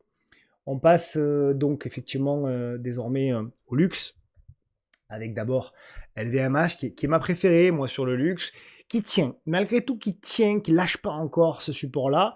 C'est difficile, hein. C'est difficile, donc les journées comme ça, avec un peu de rebond, plus 2, ça fait du bien. Mais c'est difficile, je note qu'il y a une congestion, mais je note que cette congestion, quand même, elle est relativement faible. Donc tant qu'on tient la zone des 436, bah, ça va. 435, 436, si on commence à aller en dessous, pour moi, le véritable danger, c'est d'aller en dessous. Donc voilà, la zone on la définira exactement, mais en gros ce serait sous les 390 jusqu'au 340. Moi c'est une zone que je paierai, je pense de toute façon, parce que là on va se retrouver sur des PER, je pense aux alentours de 15, quelque chose comme ça ferait une baisse de... Ouais, on devrait se retrouver aux alentours avec des PER de 15, et ici on devrait se retrouver avec des PER aux alentours de 12. Donc si on va sur des PER là-dessus, moi clairement je paierai, ça reste des tendances de long terme, même si le bas de cycle n'est pas encore fait. Voilà, si j'ai cette petite mèche éventuellement, à proximité d'ailleurs, hein, de la moyenne mobile à 200 mois, qui est ici, qui avait fait support en 2009, eh bien, au plus bas de la crise financière, eh bien, là, effectivement, je pense que ce sera vraiment une belle opportunité, et à titre perso, j'achèterai du LVMH si je le peux. Hermès, c'est compliqué, hein, Hermès, voilà, alors il y a ce support-là intermédiaire, mais qui pour moi a quand même lâché, on tente des rebonds, mais j'ai l'impression que ça ressemble plus à des pullbacks, donc je sais pas trop. En tout cas, quoi qu'il en soit, comme je vous disais la semaine dernière, tant qu'on s'inscrit dans ce canal, d'ailleurs je vais mettre la résistance en rouge, ce sera plus clair, tant qu'on s'inscrit dans ce canal et tant qu'on n'arrive pas à s'installer au-dessus de cette oblique baissière en rouge, pour moi il n'y a pas grand-chose à faire, et il vaut mieux patienter, voilà. Donc en plus c'est bien valorisé encore Hermès, donc voilà, à choisir sur les valeurs du luxe, moi j'ai toujours été assez clair hein, là-dessus, je préfère LVMH, en tout cas par rapport à ce niveau de valorisation là. Par contre, si Hermès vient sous les 1000, là je changerai d'idée, et en tout cas d'avis, et je serai probablement aussi acheteur sur Hermès. Nous verrons. VK, on fait le suivi, hein, on se rapproche petit à petit du bas de canal, voilà, on est très proche. Donc il me manque un petit peu quand même, hein. Je fais le suivi parce que je sais qu'elle est justement très appréciée, Vallourec. Il me manque un petit peu. Alors oui, il y a un petit rebond hein, cette semaine, on voit une espèce de toupie. Mais malgré tout, voilà, je veux alors ou un signal assez clair, assez marqué hein, en unité de temps journalière, ou carrément aller chercher cette zone-là qu'on attend. Bon, c'est vrai que je suis d'accord, il y a un momentum qui semble un petit peu, un momentum baissier qui semble s'affaisser, mais ça peut durer, on peut avoir pas mal de zigzags. Donc moi, c'est vraiment voilà, sous les 17,35 € jusqu'aux 16,40 € où j'attendrai potentiellement un signal plus intéressant à exploiter. Voilà pour Vallourec. Ensuite, on a Danone. Alors Danone, moi, je l'attends toujours sur la même zone, hein. Alors il y avait eu le rebond, hein, effectivement, qui avait été spectaculaire donc, sur le mois de juin, mais pour le moment, c'est vendu.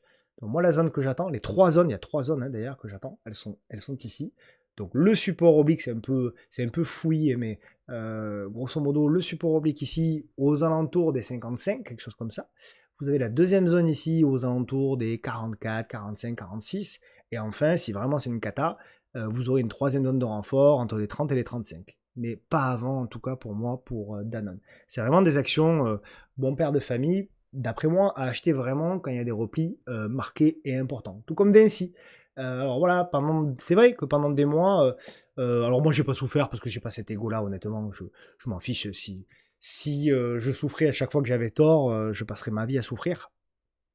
Et puis voilà, donc au bout d'un moment, c'est pas grave, hein. Et puis des fois, on a tort pendant plusieurs mois, et puis tout à coup, ben, il se passe quelque chose qui fait que ben, le marché décide de vous donner raison. Donc effectivement, quand je disais que sur le haut de ce canal, il fallait faire attention, et l'excès haussier là, c'était pas une zone d'achat, tout le monde me disait, mais t'as tort, tu vois bien, ça continue de monter, Vinci, etc. Et puis finalement, ben, comme les autres, Vinci, elle s'est repliée, et elle s'est repliée de 20%. Donc ça veut dire que si vous avez acheté là-haut, pour récupérer votre capital, il va vous faire une performance de 25%. Donc là, je répète les analyses que je fais sur ce sujet-là, sur Vinci depuis longtemps. Pour moi, il y a deux zones. Soit vous êtes très agressif, ce qui n'est pas mon cas. Et à ce moment-là, vous essayez d'en prendre un petit peu, je dis bien un petit peu, sur la zone des 113 si vous voulez mettre ce qu'on appelle un pied dans la porte. Une expression chère à mon ami Laurent, qui se reconnaîtra, je lui ai reprise, mais je trouve que l'expression parle d'elle-même. Donc, si vous voulez mettre un pied dans la porte, en effet, la zone des 110, 113 peut être une première zone, mais pensez quand même, à mon avis, à garder un petit peu de cash pour aller chercher plutôt le bas de ce canal-là. Le bas de ce canal est plus rare, en effet, mais à chaque fois, ce sont des zones d'opportunité, vous voyez. Donc, ça peut être également un point de passage de la moyenne mobile ici à 200 mois, qui à chaque fois a bien porté les cours. Donc, je ne dis pas que Vinci est une mauvaise action, bien au contraire, c'est une très belle action, mais à acheter également sur gros replis, et des gros replis, il y en a. Regardez ici, Vinci avait baissé de 65%, ici, Vinci avait baissé de 48%, ici, même très récemment, en 2024, elle avait baissé de 20%, donc rien ne dit qu'elle ne peut pas baisser aussi, ne serait-ce pour aller chercher le bas de canal, que de 38%. C'est tout à fait possible et envisageable. Donc voilà pour mon avis. FDJ, toujours en difficulté, mais malgré tout, je note que même si elle est toujours en difficulté, alors on le verra plus sur les unités de temps courtes, donc notamment le daily, ce que je note, c'est que malgré tout, on stabilise. Alors, tant bien que mal, hein, on est d'accord, mais malgré tout, on stabilise. Ici, et dans cette espèce de range qu'on construit depuis le mois d'avril, eh bien, vous avez effectivement ici une espèce de fabrication, de congestion, avec, je crois, j'ai pas regardé, mais je pense, une réduction, oui, des volumes. Donc, quand même, je trouve que c'est pas inintéressant de suivre ça. Il va falloir toutefois redépasser la zone des 22,65 avec, alors, on peut le jouer en mode trading, c'est-à-dire on peut se dire, ok, en cas de passage au-dessus des 22,65, je prends un achat, j'invalide au-dessus des 21,70, ou vraiment, si vous voulez avoir des stops très larges, je suis pas fan, mais sous les 20,79, en espérant quoi? En espérant tout simplement que la moyenne mobile ici, à 200 jours, elle vienne petit à petit s'aplatir, vous voyez, comme ceci, et se retourner, et que nous, derrière, on ait FDJ qui casse, qui fasse sa petite congestion, qui recasse, et qui là fasse sa grosse consolidation congestion, avant éventuellement d'entamer une nouvelle une nouvelle tendance. Maintenant, tout ceci sera invalidé, tout ce scénario magique se sera invalidé si on repasse sous les niveaux d'invalidation que je vous ai indiqués là. Voilà. Donc il y a eu des tentatives, hein. On en a eu notamment une ici, mais on n'a pas eu, vous voyez, la congestion, la grande figure qu'on attendait pour pouvoir derrière redémarrer. Derrière, ça a été un échec. Et voilà. Mais ça peut changer, et de toute façon, un jour, ça changera, et un jour, on aura ce retournement de tendance qui va s'opérer. Hein. On fait le suivi également d'une action un petit peu plus spéculative, c'est Valadneva. Donc on avait vu la semaine dernière qu'elle s'était arrêtée sur la moyenne mobile à 10 mois, et pour le moment ça bloque toujours, c'est un petit peu mieux, et on disait voilà, ce qu'on attendait c'était la congestion qui est ici, et qui est en train de s'opérer. Donc pour le moment, cette congestion elle se met en place, on n'a pas encore le signal, mais c'est pour ça qu'on la suit, on va voir si effectivement on arrive à bien tenir ces niveaux-là, et derrière à relancer. C'est très intéressant, parce que regardez la forte réduction des volumes, donc il faudra un signal, pourquoi pas au-dessus du pivot, au-dessus des 2,95 €, on peut avoir par exemple un petit signal, et on invalide évidemment très court sous le pattern, voilà, peut-être dans le gap ici, et après on va chercher déjà des nouveaux plus hauts récents, c'est-à-dire les 3,25, et un petit peu plus si affinité, notamment retrouver les plus bas ici aux alentours des 3,67 €. Attention, c'est spéculatif, donc faites attention à vous là-dessus. Mid and Sell, la sudiste, qu'on adore évidemment beaucoup. Donc sur Mid and Sell, pour moi, j'ai pas grand-chose à dire. C'est un peu un statu quo. Je pense qu'on est vraiment, quand on prend du recul, sur une grosse figure de plus long terme. Ce qui est très intéressant par contre, c'est qu'à court terme, on a une grosse congestion, donc il va y avoir un mouvement assez fort, je pense, dans les tout prochains jours sur Mid and Sell. Voilà, quand vous voyez une congestion telle, en général, ça dure pas bien longtemps, surtout avec aussi peu de volume, donc il va y avoir un mouvement très fort. Est-ce que c'est un mouvement qui va vraiment changer la structure de long terme? Je ne crois pas, mais ça peut être un mouvement qui vient soit chercher le support oblique ici, très rapidement, soit chercher le haut ici de la résistance, et je pense qu'en fait, là-dedans, on s'inscrit dans une figure de très long terme, qui finira, je l'espère en tout cas pour cette petite boîte-là, qui finira par casser par le haut, parce que la tendance de long terme reste haussière. Voilà, grosso modo, sur Made in Sell. Mais je pense que ça va bouger très rapidement. À mon avis, il doit y avoir une news dans les... Je serais pas surpris qu'il y ait une news très rapidement sur Made in Sell, on verra. Ensuite, vous avez du Sartorius. Alors, vous savez, je suis beaucoup, moi, Sartorius, j'aime beaucoup. Vous la mettre en mensuel, voilà, toujours très intéressante, Sartorius. On tient toujours très bien le support. Allez, je vais hop, vous le mettre correctement. Voilà, on avait le support oblique ici, ici. Donc tant que ça tient, c'est positif. Et ensuite, bah voilà, vous avez grosso modo ici la structure. On est toujours dans la congestion de long terme. Ça peut prendre encore un petit peu de temps. Et ce qu'on espère bien sûr, c'est qu'on aura la congestion qui va finir par casser par le haut, congestionner par là, et ensuite redémarrer la tendance haussière de long terme, puisque regardez la moyenne mobile ici à 200 mois, on est bel et bien sur une structure haussière de très long terme. Donc pour moi, avec sa copine Eurofin Scientifique, c'est vraiment des titres à suivre de près ces prochaines semaines, également, voire ces prochains mois. Ensuite, vous avez également du Morel qu'on suivait. Alors, elle n'est pas arrivée, Morel N-Prom, à passer la structure, la ligne de coup. Vous vous souvenez de la ligne de coup là en hebdo, voilà.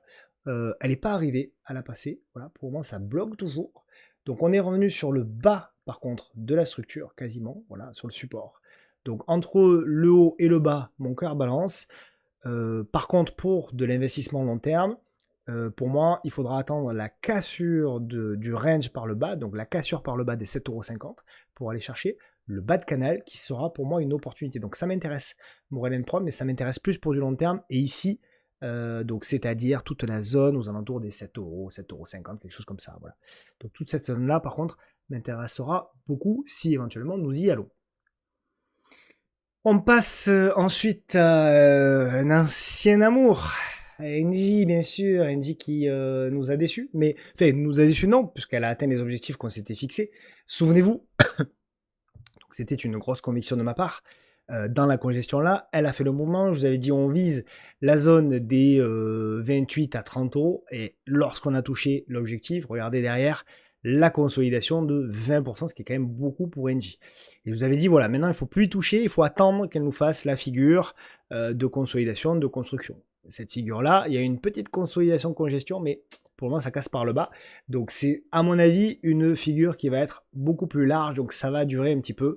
Donc franchement, à mon avis, pour le moment, il faut laisser de côté. On n'a pas assez de chandeliers mensuels pour pouvoir déterminer quelles sont les probabilités d'une cassure par le haut ou par le bas. Vraiment pas grand chose à faire pour Engie, à mon sens. Si finalement ça se termine très mal, c'est pas sûr, hein, loin de là, et qu'on revient en revanche sur le niveau des 16 euros, alors là, moi je repasserai à nouveau à l'achat. Mais c'est pas le cas, pour le moment on est trop haut, donc soit on attend vraiment la congestion et on joue un swing un petit peu moyen terme, soit on attend le retournement vraiment et le retour encore une fois sur la zone des 17 euros, quelque chose comme ça. Donc on n'y est pas encore. Loin de la médiane technologie, donc là c'est pareil, un petit peu plus spéculatif. Pas grand chose à faire. Lorsqu'on regarde dans l'unité de temps court terme, on avait évoqué cette figure-là en espérant une cassure par le haut et éventuellement de la continuation. Et finalement, c'est une cassure par le bas qu'on a eu ici. Et on a eu d'ailleurs un mode pullback ici qui me gêne un petit peu quand c'est aussi précis. Là, on a la congestion qui revient là. Donc il faut vraiment réagir très bientôt, très vite pour Médian. Le point positif que je note quand même sur Médian, c'est qu'on tient toujours la moyenne mobile à 200 jours et que malgré tout, tant bien que mal, on construit une figure ici.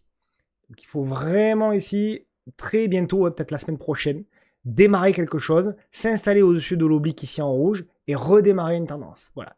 Par contre, si on commence à repasser sous les 4,10 €, 4,15 €, ce sera pour moi un signal quand même assez négatif sur Median Technologies. Hein. Ok. ERF, donc j'aime beaucoup, vous le savez, hein, j'aime toujours beaucoup. Elle est comme Sartorius, un petit peu plus en avance. Elle tente déjà de breaker par le haut. Donc ça c'est positif. Je pense qu'il faut toujours la suivre. Voilà. Tant qu'on reste pour moi au-dessus des 67 €, il faut continuer d'essayer de la trader. Parce que pour moi, elle est en tendance haussière. Hein. D'ailleurs, là aussi, hein, pour les graphiques de long terme, voilà, très intéressant de voir que la moyenne mobile ici à 200 mois, elle est haussière. Pour celles et ceux qui veulent investir et en acheter pour de l'investissement, pour moi, il faudrait qu'on réintègre la figure et que là, du coup, on vienne sur ce niveau de prix-là, c'est-à-dire grosso modo vers les 55. Ça, c'est pour du long terme. Mais pour du court terme et du swing, il faut continuer de la trader, continuer d'accompagner le mouvement le plus haut possible si elle veut bien y aller. On a également du Publicis, donc Publicis Group, très positif. On avait cette structure ici en biseau descendant, qui a cassé par le haut. Pour moi, c'est un peu trop tard. On a des objectifs qui sont là. On peut continuer un petit peu. On peut même aller chercher des nouveaux plus hauts, mais le ratio gain-risque est pour moi largement insuffisant pour Publicis. Publicis, ça s'achète tout simplement lorsqu'on arrive le plus près possible de la zone de support oblique. Donc si on y revient, pourquoi pas. Si éventuellement ici on bloque, on revient par là, ça peut être une zone d'investissement pour éventuellement jouer le long terme haussier parce que ça reste évidemment une tendance haussière. Regardez la moyenne mobile à 200 mois qui elle aussi est haussière. Donc il n'y a pas de sujet là-dessus. Très belle valeur. Après Publicis, nous avons également avec Capital B. Alors là, bien sûr, Capital B, c'est beaucoup plus spéculatif, rien à voir. Donc là, on a une valeur qui s'était vraiment pété la gueule, on se souvient, hein, le FOMO de tout le monde là-dessus, où vous vous souvenez, hein, avec les volumes historiques, on disait faites attention. On a vu pas mal de messages malheureusement de gens qui étaient mécontents, mais on essayait de faire des messages de prudence. Derrière, on a consolidé, plus personne n'en parle, et c'est là où elle fait une petite réaction. Petite encore, puisque pour le moment, moi, on n'a pas retourné la tendance. On bloque sur la moyenne mobile parfaitement au point près. La moyenne mobile à 10 mois. Mais, malgré tout, il y a du mieux. Il y a du bien mieux avec notamment ici cette consolidation, ce biseau descendant qu'on avait dessiné et qui arrive petit à petit à casser par le haut. Donc c'est intéressant, la congestion, paf, on casse par le haut. Donc ce que j'attends maintenant, moi, sur Capital B, vous voyez, c'est de parvenir ici à bien congestionner, à nous faire une petite congestion là, euh, très peu volatile, avec un gros ralentissement des volumes, et après démarrer quelque chose. Voilà, il y a des volumes qui sont un peu élevés pour moi. Il faudrait vraiment que ces volumes ralentissent dans les prochains jours, la semaine prochaine, et qu'on ait une belle congestion. Et là, moi-même, je pourrais éventuellement prendre un trade un petit peu spéculatif. Donc rien n'est fait, on n'a pas retourné la tendance, mais ça pourrait éventuellement venir. Après, bon, le potentiel, c'est difficile de dire. Hein. De toute façon, s'il y a de la spéculation, ça peut aller haut. Mais pour le moment, je trouve que rien n'est encore tout à fait fait.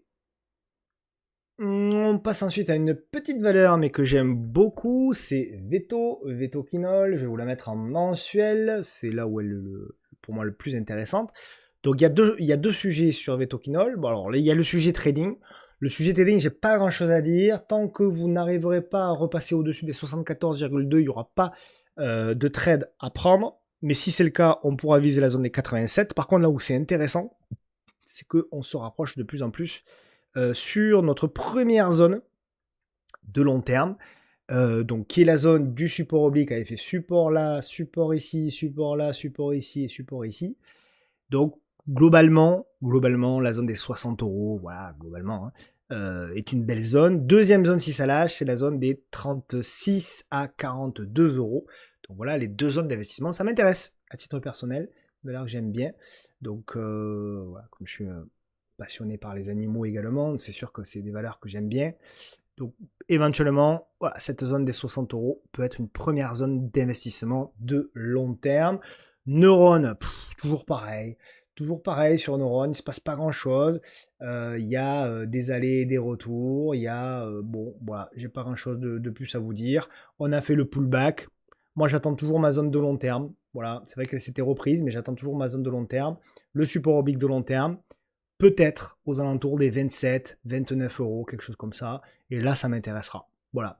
En attendant, je continue de la regarder tranquillement et de patienter. Pernod, c'est un petit peu aussi la déception de Pernod. J'ai failli la mettre, voilà, j'hésitais, je vous ai dit en début de vidéo, là sur le top and flop. Sur le flop, j'hésitais entre deux valeurs, Stellantis et Pernod. Parce que Pernod, malheureusement, il y avait du mieux. Il y avait du mieux, on va la voir surtout en étude de temps journalière, il y avait du mieux, et puis finalement, bien on revient voilà, sur le support, l'ancien support oblique. Il y avait une belle congestion, honnêtement j'étais positif. J'étais positif avec cette congestion, je dis tiens, pour une fois elle construit bien, Pernod, pour une fois, et puis finalement on réintègre. Alors, on n'a pas tout cassé encore, hein. On revient juste, on réintègre la figure de congestion, mais c'est un petit peu dommage parce qu'on avait fait pour moi presque le plus dur. Il suffisait qu'on break ici la zone des 69 euros, qu'on construise un peu au-dessus, on pouvait même retourner la tendance. Ça reste un niveau de prix quand même vraiment attractif, je trouve, pour du long terme sur Pernod Ricard. Voilà, à titre perso, j'en détiens pas encore à long terme. J'attends ma zone là, sous les 50. Sous les 50, là par contre, je pense que je commencerai à en accumuler pour du long terme. On verra. Et sa petite cousine Rémi Cointreau qui est plus résiliente. Voilà, ici, alors elle est. Alors, où elle est plus résiliente, ou elle est en retard, puisqu'elle elle est toujours dans sa congestion. Mais voilà, on voit qu'elle est un petit peu plus forte. On retourne ici, regardez la moyenne mobile ici à 200 jours. Donc pour le moment, elle a l'air de faire sa construction au-dessus, donc c'est plutôt pas mal. Pour valider, pour que ça aille mieux, il faudrait déjà dépasser les 47,50 euros et ensuite les 49,96 euros. D'ailleurs, vous pouvez tenter un swing avec une invalidation ou par là, après ça dépend de votre profil, mais il y a peut-être quelque chose à tenter sur Rémi Cointreau pour viser la zone des 56,5, voire la zone des 61,5. Donc plutôt intéressante, tous ces RSI. Donc j'en ai surpris beaucoup apparemment, en disant que je faisais partie des rares qui n'étaient pas si négatifs que ça sur de ces RSI.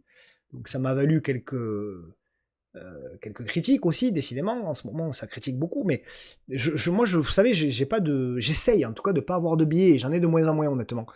J'essaye de regarder les graphiques. Et si je suis objectif sur de ces RSI, au moment où on se parle, et au moment où je commence ce graphique, peut-être dans une heure ce sera différent, peut-être au moment même où vous regarderez la vidéo, ce sera différent.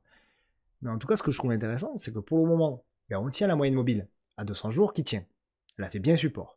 Pour le moment, la congestion est là. Pour le moment, il y a un affaiblissement très fort des volumes. Donc pour moi, on est typiquement dans une figure de construction qui prépare un mouvement à venir. Voilà. Donc, est-ce que ça va casser par le haut? Est-ce que ça va casser par le bas? Je n'en sais rien. Mais avoir la certitude que ça va casser par le bas, pour moi, c'est une erreur. Et évidemment, ma fierté fait que j'aimerais beaucoup qu'elle casse par le haut parce que ça me permettrait de dire, vous voyez, qu'il ne faut pas non plus toujours anticiper les plus mauvais scénarios. J'en sais rien, honnêtement, c'est 50-50, mais j'en sais rien. Et je dirais même que, par contre, si on arrive à repasser au-dessus des 28,18 €, on pourrait même avoir un pré-signal de retournement. Et le véritable signal sera positif, sera si on s'installe au-dessus des 30,60 €. Voilà, grosso modo, ce que j'attends sur de ces RSI. Maintenant, on est bien d'accord. Si on commence en revanche à dégrader, à repasser sous les 23 €, voire même sous les 21,54 €, je serai le premier à vous dire, bon, ben finalement, cette congestion, c'est un échec, on casse par le bas, c'est dommage, blablabli, blablabla, et là, par contre, il faut laisser tomber. Mais en attendant, il faut voir la réalité en face. La réalité du graphique de DCRSI, c'est que pour le moment, elle construit. Donc il faut la laisser construire et la laisser prendre une décision. C'est elle qui va décider. C'est pas moi, ni vous, ni qui que ce soit. C'est elle qui va décider. Il y aura certainement une news, il y aura certainement une actualité, il y aura certainement des chiffres, il y aura quelque chose, peut-être, qui déclenchera le mouvement. Mais en attendant, n'anticipons pas. C'est une erreur d'anticiper trop les mouvements en bourse. Et souvent, on perd plus d'argent à vouloir anticiper qu'à finalement trader ce qu'on voit réellement. Imeris, toujours positif sur ce titre-là. Pour moi, ceux qui sont intéressés par le titre, je vous le dis depuis plusieurs mois, c'est une zone d'investissement, une zone qui a été touchée en 95, 98, 2001, 2003, 2009, 2020, 2023. Ça congestionne bien. Je crois que les dirigeants ont acheté il y a quelques mois, plus maintenant, mais ils ont acheté il y a quelques mois. On est dans une congestion. Si le titre vous plaît, c'est une zone d'investissement. S'il ne vous plaît pas, il faut passer à autre chose, évidemment. Mais si le titre vous plaît, c'est une zone d'investissement. Voilà. Pour vraiment retourner et commencer à retourner la tendance, il faudra néanmoins passer la zone des, que je vais vous mettre en rouge d'ailleurs, la zone des 28,54 €. On n'en est pas là. On n'est qu'à 24,50 €. Mais c'est déjà pas mal. Déjà, on tient la zone, ce qui prouve que les acheteurs se sont manifestés. Ils se manifestent depuis un an, grosso modo, dans cette zone-là. Donc, c'est quand même plutôt positif. Veolia, on est toujours sur la zone de pullback. Voilà, donc on est même revenu sur la zone de pullback cette semaine.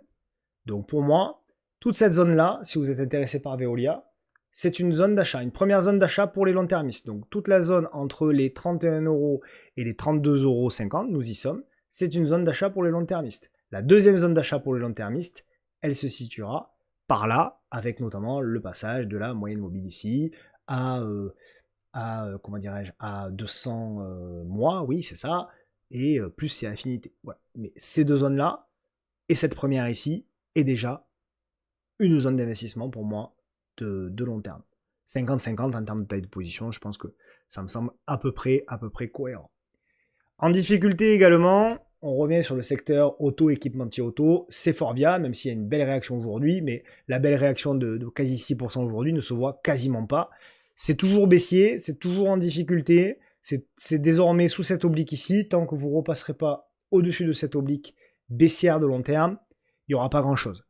Zone d'investissement pour les plus agressifs, mais attention danger, ce sera la zone des 5,50 €. Par le passé, ça a toujours été une zone qui a été achetée, ça peut redevenir une zone d'achat. Est-ce que ça retournera la tendance, est-ce que ce sera suffisant? Rien n'est moins sûr. Getlink, très intéressante, très forte, très puissante. On est sur les plus hauts récents. Ce qui est intéressant également sur Getlink, c'est qu'il y avait une belle congestion qui a échoué toutefois, qui a quand même échoué, faut bien l'avouer. Voilà. On avait une zone ici de résistance qui a cassé. Bon, on revient globalement sur la zone de support, ici en pointillé. Il faut se reprendre et il faut repasser, ça peut être le fameux faux breakout, vous connaissez, ça peut être un faux breakout, on revient sur la zone, si vous avez une congestion, ça peut être un trade à prendre pour aller rechercher la cassure ici des 19,85 €. Mais en tout cas, tant que vous restez au-dessus de la moyenne mobile ici à 200 jours, pardonnez-moi, il n'y a pas de signal d'alerte outre mesure. Ok. Ensuite, vous avez du Kaufman. Kaufman, elle a suivi. Hop, voilà.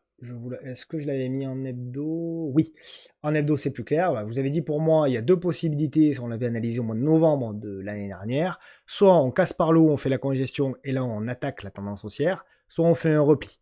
Et on a le deuxième scénario pour le coup. Donc ce deuxième scénario-là, ça je vais vous le mettre en rouge, ce sera plus clair.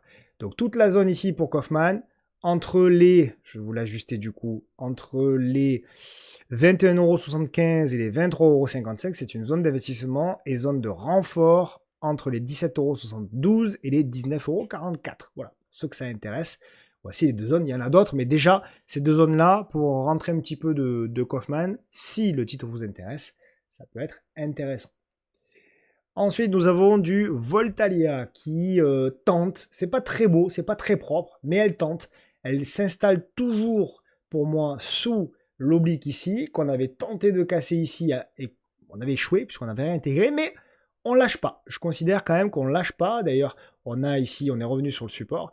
Donc le plus dur reste à faire. Et quand je dis le plus dur reste à faire, c'est quoi? Ben, ça veut dire arriver à construire. Vous voyez cette moyenne mobile ici à 200 jours qui s'aplatit. Donc il faut arriver à relancer et à construire une congestion par là, au-dessus de cette moyenne mobile, qui elle devrait s'aplatir et pourquoi pas, qui devrait éventuellement se redresser. Si on a ça dans les prochaines semaines et prochains mois, ça peut être éventuellement une belle opportunité. D'accord. Ensuite, vous avez donc beaucoup plus spéculatif, bien sûr, Adosia, qu'on m'a demandé. J'ai pas grand chose à dire sur Adosia, c'est vraiment pas beau, c'est vraiment pas terrible. Il y a un support qui est là aux alentours des 2,60 €. Attention de ne pas lâcher ce support parce que là, ça peut vraiment se péter la gueule. Le seul point positif pour Adosia, je l'ai noté quand même, le seul point positif pour Adosia, je nettoie tout ça, c'est qu'il y a une espèce de petite congestion, voilà, mais c'est plus en mode trading pour celles et ceux qui veulent jouer un petit peu de spéculation au-dessus de cette zone de résistance des 4,30 €. Mais franchement, moi ça me plaît pas trop, je vous le dis direct. Ensuite, vous avez du Abivax, donc Abivax qui est au expiry, qui, elle aussi, elle me plaît pas trop, même si elle est très forte. Hein, elle a fait toute la performance du CAC Small l'année dernière. Mais voilà, cette figure, elle ressemble à rien. Franchement, c'est très difficile. Ça zigzague beaucoup. Il faut attendre au moins une construction de figure. Vous pouvez éventuellement tracer une petite oblique ici en rouge. Tant que vous ne repassez pas au-dessus, on n'a pas réellement de signal. J'ai pas réellement de support non plus. Est-ce qu'on va faire un biseau descendant? Est-ce qu'on va faire... Très franchement, j'en sais rien. Mais tant que vous n'avez pas de signal clair ici avec la congestion et la cassure, pour moi, il n'y a pas grand-chose à tenter en swing, en tout cas. On passe aux valeurs américaines avec Salesforce. J'aurais dû mettre CRM, ça aurait été plus vite. Voilà. CRM, voilà. Là aussi, on voit la pureté de l'analyse technique. Souvenez-vous sur CRM. Pendant des mois et des mois et des mois, on a attendu la zone qui était ici. Voilà. Hop. La zone du support oblique. Bon, c'est moins clair peut-être en journalier. Voilà. Et regardez un petit peu ce qui s'est passé. Ceux qui ont attendu la zone pendant des mois et qui ont payé la zone. Alors, ils n'ont pas eu le point bas. Hein. Le point bas, il était à 146. Et la zone, elle était à 162, donc ils n'ont pas eu le point bas. Mais s'ils ont payé le point bas, aujourd'hui, ils sont à plus 56% en moins de 2 mois. Donc c'est tout bêtement 3 mois. Tout bêtement exceptionnel. Et encore une fois, on voit la pertinence de l'analyse technique dans ces moments-là. Voilà. C'est la raison pour laquelle je suis aussi intransigeant sur les zones d'achat. Certains me disent des fois, ah, tes zones d'achat, elles sont trop petites, elles sont trop loin, elles sont trop éloignées. C'est ce qu'on m'avait dit sur Salesforce. Salesforce ne peut pas perdre 60% de sa valeur, c'est pas possible ça. Finalement, elle les a perdus. Non seulement elle les a perdus, mais en plus, ça a été le niveau d'achat qui a été vu par les investisseurs. Donc, si vous avez acheté là Salesforce, vous êtes content. Vous pouvez prendre des bénéfices de manière partielle. Vous pouvez mettre un stop à 0. Enfin, voilà, vous êtes tranquille. Donc, toute la qualité d'un investisseur, de la manière où je le vois moi, c'est d'attendre les opportunités. Voilà. D'ailleurs, c'est ce qu'a dit Warren Buffett dans sa dernière interview quand on lui a demandé quelle était sa stratégie après tant d'années, est-ce qu'il pouvait nous la révéler, il a répondu ceci: j'attends les opportunités. Voilà. C'est ça la meilleure stratégie. C'est pas la stratégie du PER ou du PEG ou du PE, je sais pas quoi. La stratégie, c'est d'attendre le bon moment pour investir. Voilà. Si vous attendez le bon moment avec patience, oui, vous allez rater beaucoup d'opportunités, mais par contre, celles que vous saisirez, vous aurez un taux de réussite qui sera absolument exceptionnel. Et c'est comme ça qu'on réalise de la performance. Du moins, c'est ma vision de l'investissement. Il n'y a pas de problème, chacun a la sienne. Mais en tout cas, c'est ma vision personnelle de l'investissement. Meta, Pareil, toujours la même chose. Vous avez dit, on va revenir très certainement sur le support.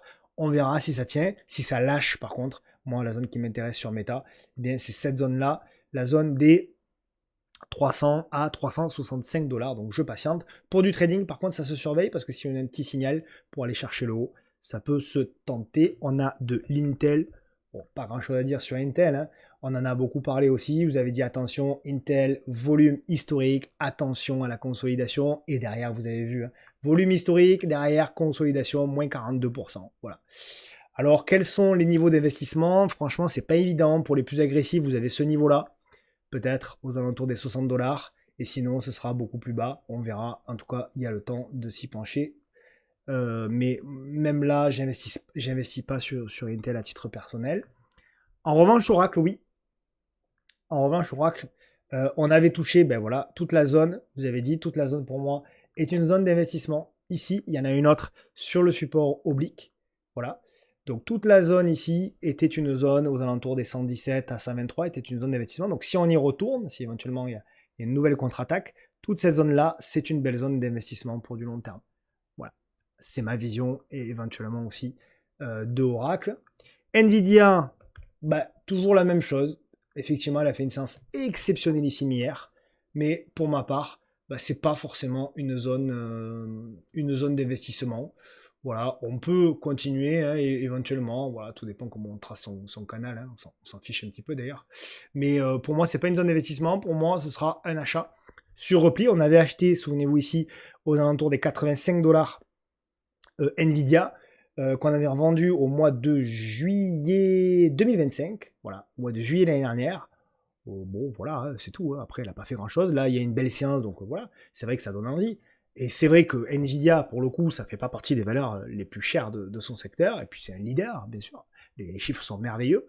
Mais pour moi, c'est pas non plus l'opportunité du siècle. Voilà, ce sera l'opportunité du siècle. Par contre, si on revient ici, effectivement, si on revient aux 150, là, ce sera une opportunité. Voilà. Donc, est-ce qu'on y reviendra ou pas? Ça, les amis, j'en sais rien.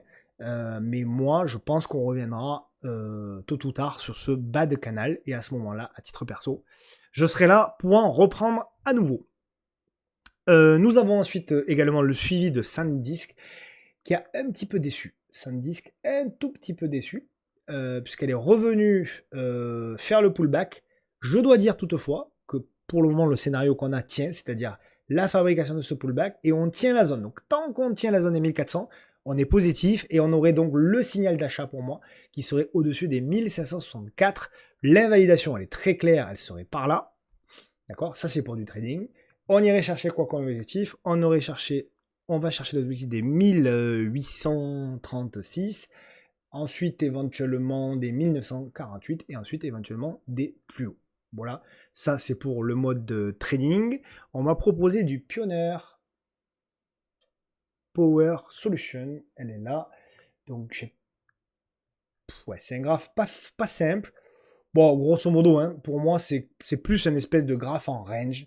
Ouais, c'est plus un graphe en range, donc plutôt des achats à proximité de la zone, effectivement, des 1,76€ à 2, 1 dollar, pardon, 80 à 3 dollars. Et zone de vente, plutôt aux alentours des 6 à 7 dollars. Là, on est plutôt sur le bas. Une fois qu'on a dit ça, on va aller chercher donc un signal potentiel d'achat.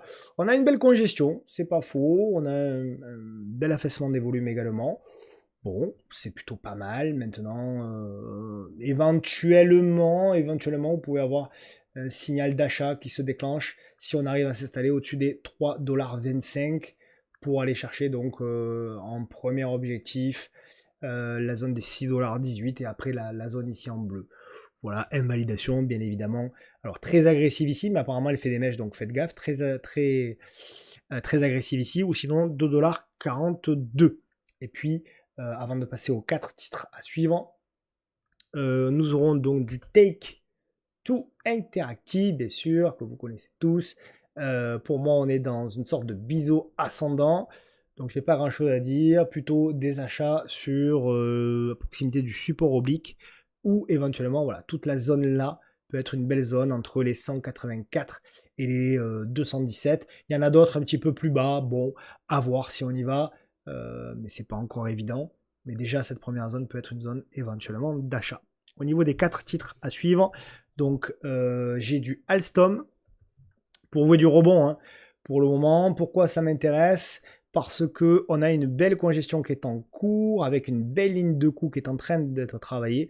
Donc si éventuellement on a un passage au-dessus des 17,18 €, bah, vous pouvez, pourquoi pas, potentiellement avoir un petit signal d'achat pour jouer du rebond et aller chercher tout, enfin pas tout, mais en tout cas peut-être une partie de ce gap baissier qui a été provoqué ici le 17 avril.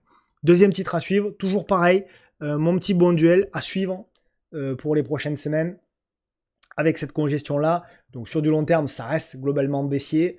En revanche, pour du court terme, cette ligne de coût qui se situe aux alentours des 9,18 € peut être une zone à exploiter si on la casse. Il y a une petite congestion qui est en train de se mettre en place. Il y a une réduction également des volumes, donc la zone paraît assez claire. Vous avez également du Walter Kluwer que j'aime bien, qui est en retard hein, sur le rattrapage. Ce que j'aime bien, c'est qu'elle a cassé cette zone-là. Ce que j'aime bien également, c'est qu'elle est en train de nous fabriquer cette petite figure. On peut avoir un signal de déclenchement au-dessus des 72 €, quelque chose comme ça. Donc voilà, plutôt intéressante. Ça reste très baissier évidemment, mais si on s'installe au-dessus de la moyenne mobile à 200 jours, ça peut être pas mal. On a du CSG, donc ça cote à Amsterdam et je crois que c'est à Prague, donc secteur de la défense. Également, il y a la ligne de coût qui est intéressante en mode recovery. Moi, je la partage pas mal cette valeur-là parce que je trouve que c'est pas inintéressant. Le plus dur reste toutefois à faire. Hein. Il n'y a pas vraiment de sujet là-dessus. Mais si on arrive à repasser au-dessus des 20,20 €, on peut avoir un signal intéressant. Et je termine comme d'habitude par le screener Trend Following qui est ici avec les différentes valeurs qui sont en tendance haussière. Voilà, on a fait une vidéo longue, il y avait beaucoup de choses à dire. Vous la verrez peut-être en plusieurs fois ou en accéléré. Enfin, vous ferez comme vous voudrez. Quand j'avais proposé de faire 2 vidéos différentes, beaucoup m'ont dit t'embête pas, en faisant qu'une, on peut revenir plusieurs fois dessus. Donc voilà.